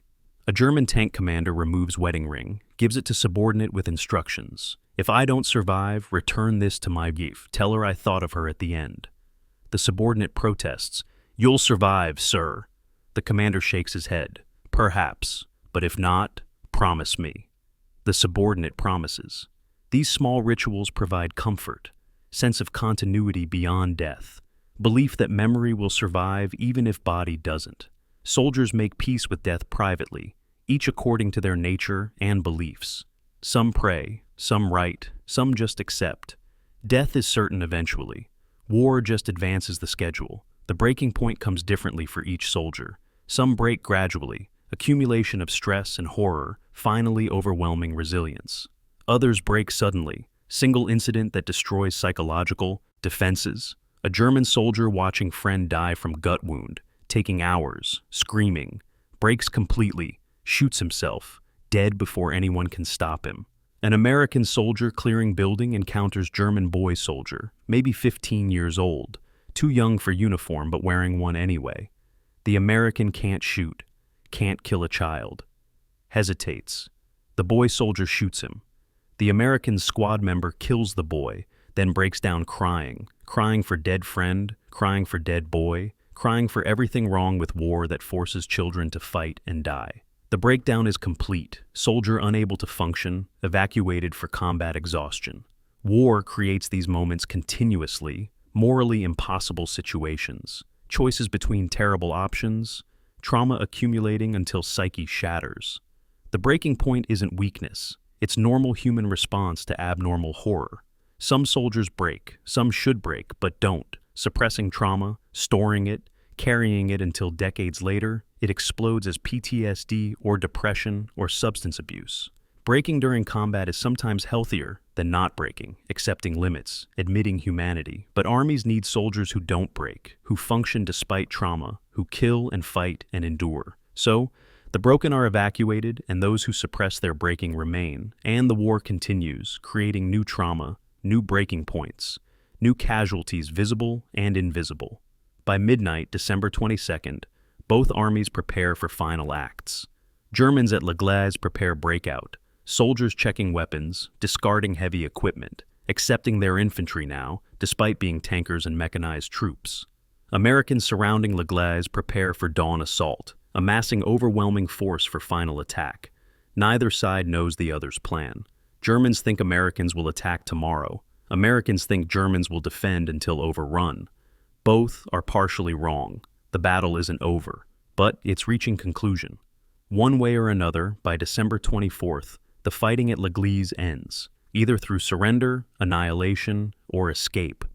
The soldiers on both sides have reached their breaking points. The question is whether they break or hold together one more day. The question matters for them individually, but strategically, the outcome is determined. Kampfgruppe Peiper is destroyed as effective force regardless of what happens next. The battle is over in strategic sense. Only tactical and personal questions remain. Who lives? Who dies? Who surrenders? Who escapes? The answers come tomorrow. Tonight, soldiers wait in darkness, contemplating mortality, writing final letters, praying final prayers, preparing for whatever comes when dawn breaks over Gleize one final time. December 23rd, 1944. 2200 hours. Darkness absolute. Temperature near freezing. No moon. Heavy cloud cover. SS Obersturmbannführer Joachim Peiper stands in the chateau courtyard at Lares. Gleize, watching his remaining troops assemble for breakout. 800 men, reduced from 4,800, armed only with rifles and machine guns, carrying minimal ammunition and no heavy equipment. They're abandoning everything. 28 Panthers and King Tigers, 70 other vehicles, all their heavy weapons, all supplies, and most heartbreakingly, 170 wounded comrades. The wounded lie in chateau cellars, some conscious, some sedated, all knowing they're being left behind. American prisoners, 150 men, remain with the wounded, ordered to provide care, ensure Americans find wounded quickly tomorrow. Peiper addresses his troops quietly. We march in complete silence. No talking, no smoking, no light. Follow the man in front of you. We move through American lines as ghosts. Any man who makes noise compromises the column. We reach German lines, or we die trying. Move out. The column forms by company, experienced soldiers understanding silence, discipline, without detailed instructions. They have removed everything that rattles. Canteens secured, equipment taped, metal on metal eliminated. They wear soft caps instead of helmets to reduce noise. They carry rifles with magazines loaded, but none chambered. Safety's on, reducing accidental discharge risk. The route has been selected by reconnaissance patrols over previous nights, south through forest, across American positions at weak point between 82nd Airborne and 30th Division sectors, then east toward Wani and German lines. Distance, 8 miles through enemy territory. Duration, estimated 6 to 8 hours moving slowly and silently. Success. Probability, unknown but low. Peiper takes position near front of column, leading by example, sharing risk with his troops.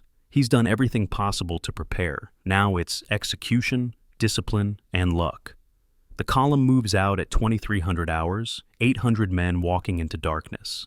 The lead elements move through Gleize silently, passing abandoned tanks, dark hulks in darkness, Panthers and King Tigers they fought in and lived in and must now leave forever. Some tank crews pause briefly beside their vehicles, hand on armor plate, silent farewell to machines that protected them. Then they move on. No time for sentiment. Survival requires focus. The column reaches Glaize's edge, passes final German positions, enters no man's land between armies. American artillery fired on Gleize earlier, but stopped at 2100. The bombardment pause is routine, allowing American troops to rest, maintaining schedule. The Germans use this pause to escape.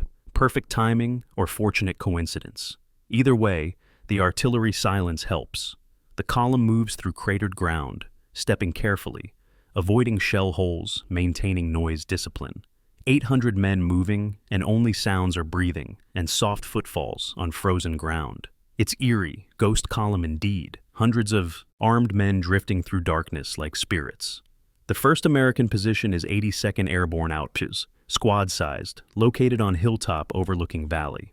The American paratroopers are awake but not particularly alert. Cold night, nothing expected, routine perimeter security. They're watching likely approaches, main roads, and valley floors. They're not watching forest paths. The German column approaches from unexpected direction, moving through dense forest where movement should be impossible at night. But Germans have rehearsed this route on previous nights, know every tree and rock, navigate by memorized landmarks. The column passes within 50 meters of American position, moving silently, 800 men ghosts in darkness. One American sentry thinks he hears something, soft sound, maybe movement. He listens intently. Nothing, probably animal. Deer are common in these forests. He relaxes, returns to scanning in other directions. The German column continues past, holding breath, maintaining silence, not believing their luck. They've passed first position, 7 miles remaining. The march becomes endurance test. 8 miles doesn't sound far. 8 miles through winter forest at night, moving silently, carrying weapons and wounded pride, requires enormous discipline and physical stamina. Soldiers step carefully, testing ground before putting weight down, avoiding branches that crack, rocks that shift, anything that makes noise. The pace is slow, maybe 1 mile per hour, frustratingly slow, but necessary for silence. Some soldiers are wounded from previous fighting, moving despite pain, gritting teeth, refusing to fall behind. Others are exhausted, 3 days continuous combat and minimal sleep, running on adrenaline and willpower. They stumble occasionally, catch themselves silently, continue moving. The column maintains cohesion, each soldier following the man ahead, maintaining contact in darkness. Officers move up and down column, checking troops, ensuring nobody falls behind, helping those who struggle. The march is collective effort, battalion functioning as single organism, mutual support preventing individual failures. 0200 hours, December 24th. The column approaches Wani, small village en route to German lines. Intelligence suggested one might be American occupied or might be empty. The lead scouts approach carefully, observe, report back, empty. The village was abandoned by both sides, no tactical value, sitting in no man's land between armies. The column moves through Wani streets, still maintaining silence despite apparent safety. Piper won't relax discipline until they're definitely in German territory. Wani provides brief rest. Troops sit in buildings, 5-minute break, drink water, catch breath. No one speaks. The silence discipline holds. Then they're moving again, east toward safety, toward German lines, toward survival. They're halfway now. 4 miles completed, 4 remaining. The hardest part might be ahead. Convincing German forces they're friendly, not Americans infiltrating in captured uniforms. German sentries are trigger-happy, shoot-first mentality, especially at night. Piper will need to identify column carefully to avoid friendly fire disaster at the end of successful escape. Dawn approaches at 0600, sky lightening to gray, visibility improving. The column is still in no man's land, not yet reached German lines, exposed if Americans detect them. Piper increases pace, sacrificing some silence for speed, wanting to reach safety before full daylight reveals them. The troops respond, moving faster despite exhaustion, sensing safety nearby, pushing final miles on willpower. At 0630, dawn breaks fully. Then Germans spot friendly positions. Bunkers and foxholes manned by Wehrmacht troops of 12th S Panzer Division. Piper halts column, sends officer forward under white flag to identify column and prevent friendly fire. The Wehrmacht sentries are shocked. 800 SS troops emerging from American territory, survivors of Kampfgruppe Piper that everyone assumed destroyed. They radio battalion headquarters. Piper's men are here. They escaped. The column crosses into German lines at 0700 hours, December 24th, Christmas Eve morning. 770 men made it. 30 fell behind, captured or died during March. 90% success rate, remarkable achievement under circumstances. The survivors collapse in German positions, exhausted beyond measure, safe at last. American forces discover the escape at dawn December 24th. Patrols entering La Gleize find it empty, except for wounded and prisoners. American commanders are furious. 800 enemy soldiers escaped through their lines undetected. How? Intelligence failure, security failure, coordination failure. The escape is embarrassing, proof that despite overwhelming force and complete encirclement, Germans still outmaneuvered Americans tactically. But the strategic situation hasn't changed. Kampfgruppe Piper is destroyed as fighting force. They escaped with personal weapons only. No vehicles, no heavy weapons, no supplies. The survivors need weeks to reorganize and re-equip before they're combat effective again. The mission to reach the Meuse failed completely. German offensive failed. American forces now control the battlefield. The Americans find treasure at Gleize, 28 tanks including 6 King Tigers, dozens of other vehicles, all intact, abandoned. German demolition charges were placed but not detonated. Perhaps worried explosions would alert Americans to the escape. American intelligence teams swarm over captured equipment, documenting everything, learning German technical capabilities, identifying vulnerabilities. The captured King Tigers will be studied extensively. Intelligence windfall. The wounded Germans left behind surrender to Americans immediately, grateful for medical care and survival. American medics begin triage and treatment, establishing proper aid station, evacuating serious cases to field hospitals. Some German wounded die despite treatment. Wounds too severe, care arrived too late. But most survive, receiving care German medics couldn't provide. The American prisoners, held by Germans for days, are liberated unharmed. Major Hall, senior prisoner, reports to American commanders, "Germans treated us correctly according to Geneva Conventions. They left us deliberately to care for their wounded, ensuring we'd be found quickly. It was desperate but not dishonorable." This testimony complicates narratives. Kampfgruppe Piper committed atrocities at Malmedy. But they also treated prisoners correctly at Gleize, left American prisoners alive to care for German wounded, could have killed everyone but chose otherwise. War creates moral complexity, enemies who commit war crimes and also honorable acts, making judgment difficult. Joachim Piper reports to higher headquarters on December 24th, debriefed by 6th Panzer Army staff about the operation. His report is factual and brutal. Mission failed completely, casualties catastrophic, unit destroyed as effective force. Piper takes responsibility, doesn't blame superiors or logistics or impossible orders. He commanded. He failed. The staff officers listen, take notes, thank him for extraordinary efforts under impossible circumstances. Nobody mentions court-martial. Nobody mentions failure, but everybody understands. Piper's career is effectively over. 1st S Panzer Division is shattered. The offensive failed. Germany lost its last mobile reserves in Belgium forests for nothing. Piper is relieved of command, sent to rear areas, awaits reassignment that never comes.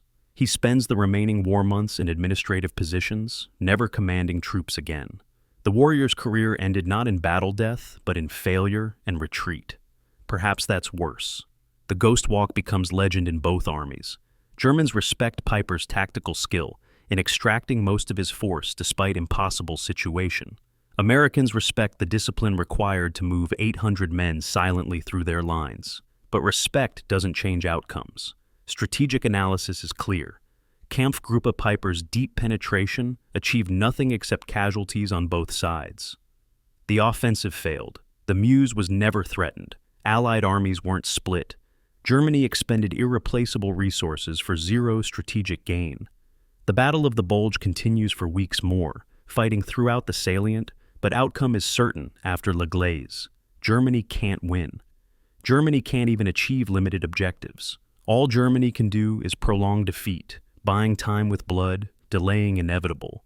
The Ghost Walk is tactical success within strategic disaster. 800 men escaped, but 4,000 men were casualties. 4,000 men who could have defended Germany's borders in February 1945 when Soviet offensive begins. Instead, they died in Belgium, achieving nothing, advancing nowhere, contributing only to casualty statistics and military historians' footnotes. The Ghost Walk succeeded, the mission failed, and war continued its inexorable march toward Germany's defeat. December 24, 1944. Christmas Eve morning. American reconnaissance aircraft photographs Gleize from 3,000 feet, camera capturing images that will appear in newspapers worldwide within days.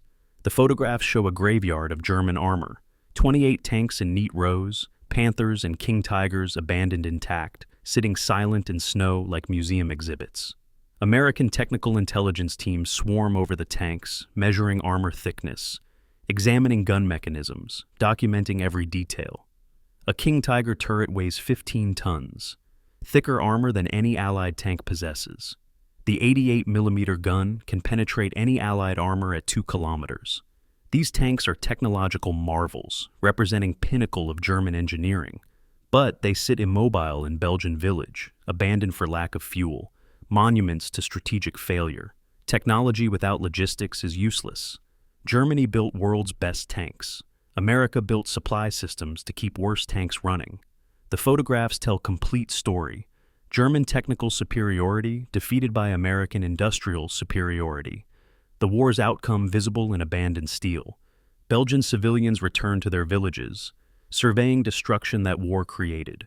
Stoumont is 80% destroyed, buildings collapsed, streets impassable with rubble, everything burned or blown apart. Stoumont is 65% destroyed, slightly better, but still devastated. Gleize is partially destroyed, focused damage where combat concentrated.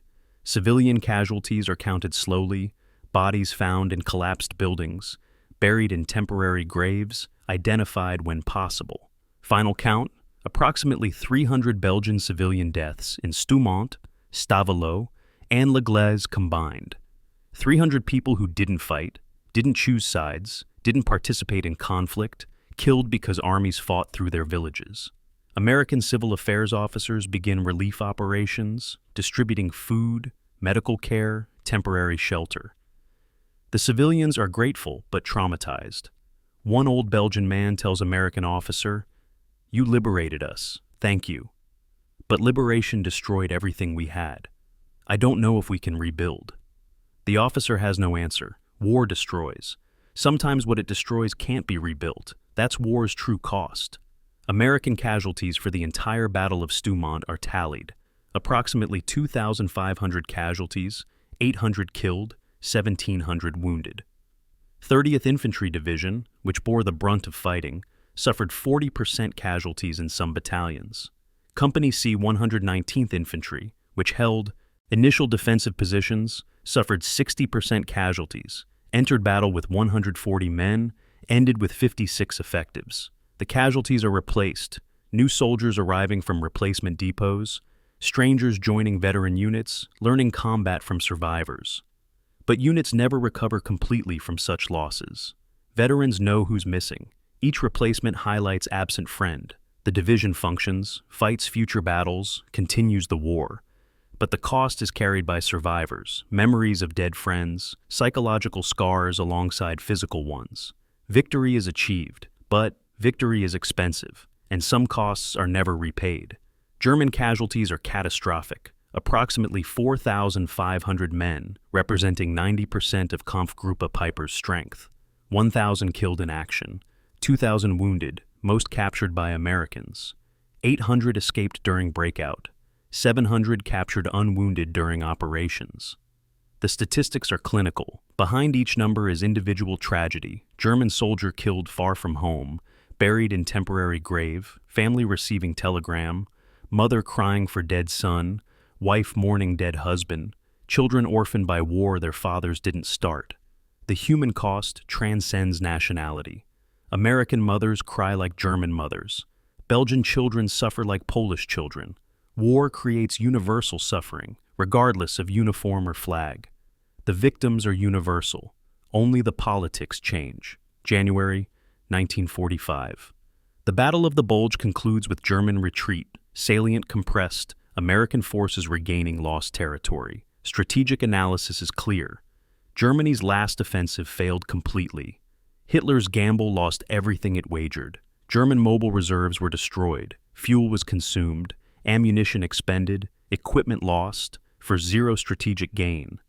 The offensive delayed Allied advance by 6 weeks. 6 weeks purchased with irreplaceable resources Germany needed for defense when Soviet winter offensive began. In February 1945, Soviets attack across Oder River, facing weakened German forces that could have been stronger if not for Ardennes losses. Berlin falls in April. Germany surrenders May 8th. The direct causal line from Battle of the Bulge to Germany's final defeat is clear. The Ardennes Offensive didn't prolong war. It shortened war by destroying Germany's capacity for organized defense. Kampfgruppe Peiper's failure at Stoumont was microcosm of larger strategic disaster. Joachim Peiper survives the war, surrenders to American forces May 1945. He's immediately arrested for war crimes, specifically Malmedy massacre. His trial begins 1946 at Dachau, ironic location given Dachau's history. Peiper and other defendants are charged with murdering American prisoners. Evidence is substantial. Survivor testimony, forensic evidence, German documents. Peiper's defense argues he didn't order massacre, wasn't present when it occurred, shouldn't be held responsible for subordinates' actions. Prosecutors argue command responsibility. He commanded unit, he's responsible for unit's actions. The trial concludes with guilty verdict. Peiper is sentenced to death by hanging. The sentence generates controversy. Some argue Peiper is scapegoat for German military's crimes. Others argue sentence is appropriate for commanding officer whose unit committed atrocities. The sentence is commuted to life imprisonment, 1949, further reduced, and Peiper is released 1956 after serving 11 years. He lives quietly in Germany, then France, working as translator, trying to live anonymously. But past doesn't forget. July 14, 1976, Bastille Day. Joachim Peiper lives in small house in Travis, France, attempting peaceful retirement. French communist partisans discover his identity, his wartime service, his role at Malmedy. On Bastille Day night, they attack his house with firebombs, setting building ablaze. Peiper, 61 years old, dies in the fire, trying to escape or burning inside. Accounts vary. His death is revenge, delayed justice, or vigilante murder, depending on perspective. French police investigate half-heartedly. No arrests made. The partisans claim responsibility publicly, celebrating elimination of Nazi war criminal. Peiper's family protests, arguing he served his sentence, deserved to live in peace. The argument continues in letters and editorials, veterans organizations and victims groups debating whether Peiper's death was justice or crime. History provides no clear answer. Peiper commanded troops who committed atrocities. Peiper also commanded tactical brilliance, professional skill, personal courage. He was war criminal and capable soldier simultaneously. Both are true. History contains contradictions that comfortable narratives try to eliminate. The Battle of Stoumont matters strategically because it stopped Germany's deepest penetration, blocked route to Meuse, forced Kampfgruppe Peiper into defensive pocket where it was destroyed. If Peiper had broken through at Stoumont, reached Meuse bridges, seized crossings, the war's timeline changes. Not drastically. America still wins. Industrial superiority still prevails. But maybe war lasts weeks longer. Maybe casualties increase by thousands. Maybe European geography looks different when war ends.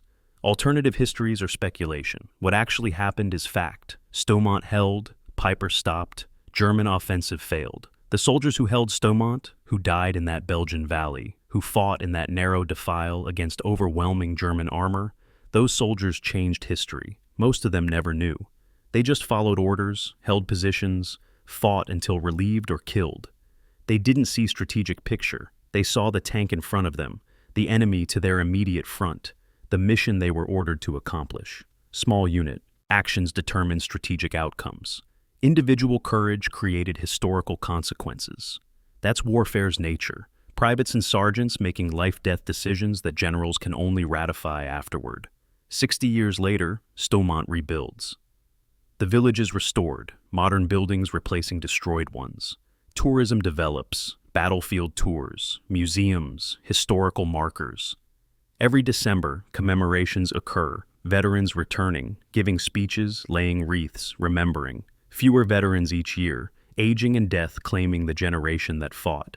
Eventually, no living witnesses remain, only history books and monuments. The destroyed tanks are removed, most scrapped for metal, a few preserved in museums. The December Historical Center in Gleize displays King Tiger No. 213, massive tank sitting in custom-built museum. Tourists photographing from all angles, children climbing on treads. Guide explaining technical specifications. The tank is artifact now, not weapon. History sanitizes horror, converts combat into tourism, makes palatable what was unconscionable. But some things remain. American Cemetery at Henri Chapelle holds 800 war dead, white crosses in perfect rows, soldiers who died in Ardennes fighting. German Cemetery at Lommel holds 11,000 graves, including many Kampfgruppe Piper casualties. The dead remain. They don't argue about strategy or justice or whether war was necessary.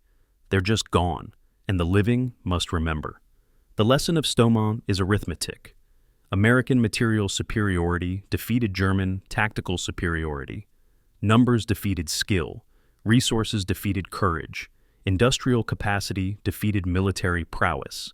These lessons feel wrong emotionally. We want courage to matter most. We want skill to defeat numbers. We want righteousness to prevail regardless of resources. But war is mathematics. Logistics determines outcomes more than bravery.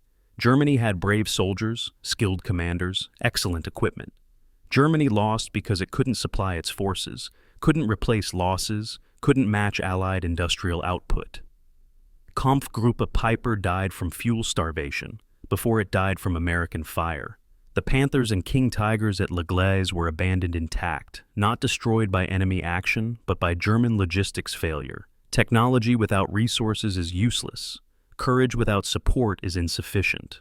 Wars are won by accountants and factory workers as much as soldiers. The shooting is dramatic. The supply chains are decisive. December 24th, 1944. Christmas Eve. The fighting at Stoumont and Gleize is over. Soldiers on both sides who survived contemplate Christmas far from home. American troops receive hot meal, turkey and stuffing, commanders attempting normalcy amid war. Some soldiers attend religious services, chaplains conducting mass and Protestant services in ruined buildings and frozen fields. Others sleep, exhausted beyond holiday. Sentiment. Belgian civilians celebrate Christmas quietly, grateful to be alive, grieving dead, uncertain about future. In Germany, families receive telegrams informing them their sons won't return, Christmas darkened by loss. The war continues elsewhere, fighting in Bastogne, fighting throughout the Bulge, fighting that will last until May. But at Stoumont, at Gleize, at Stavelot, the fighting stopped. The villages survived. The soldiers who held them, those who lived and those who died, achieved their mission. They stopped the German offensive. They held the line. They paid the price. And Christmas morning, December 25th, the sun rises over Belgian valleys scarred by combat, illuminating snow that covers blood and shell casings and debris, nature beginning the slow work of healing what war destroyed. The reckoning is complete, the cost is tallied, the lesson is learned, and the war, indifferent to human suffering, moves on to create new battlefields, new casualties, new reckonings in places the survivors of Stoumont will never see, but will always remember.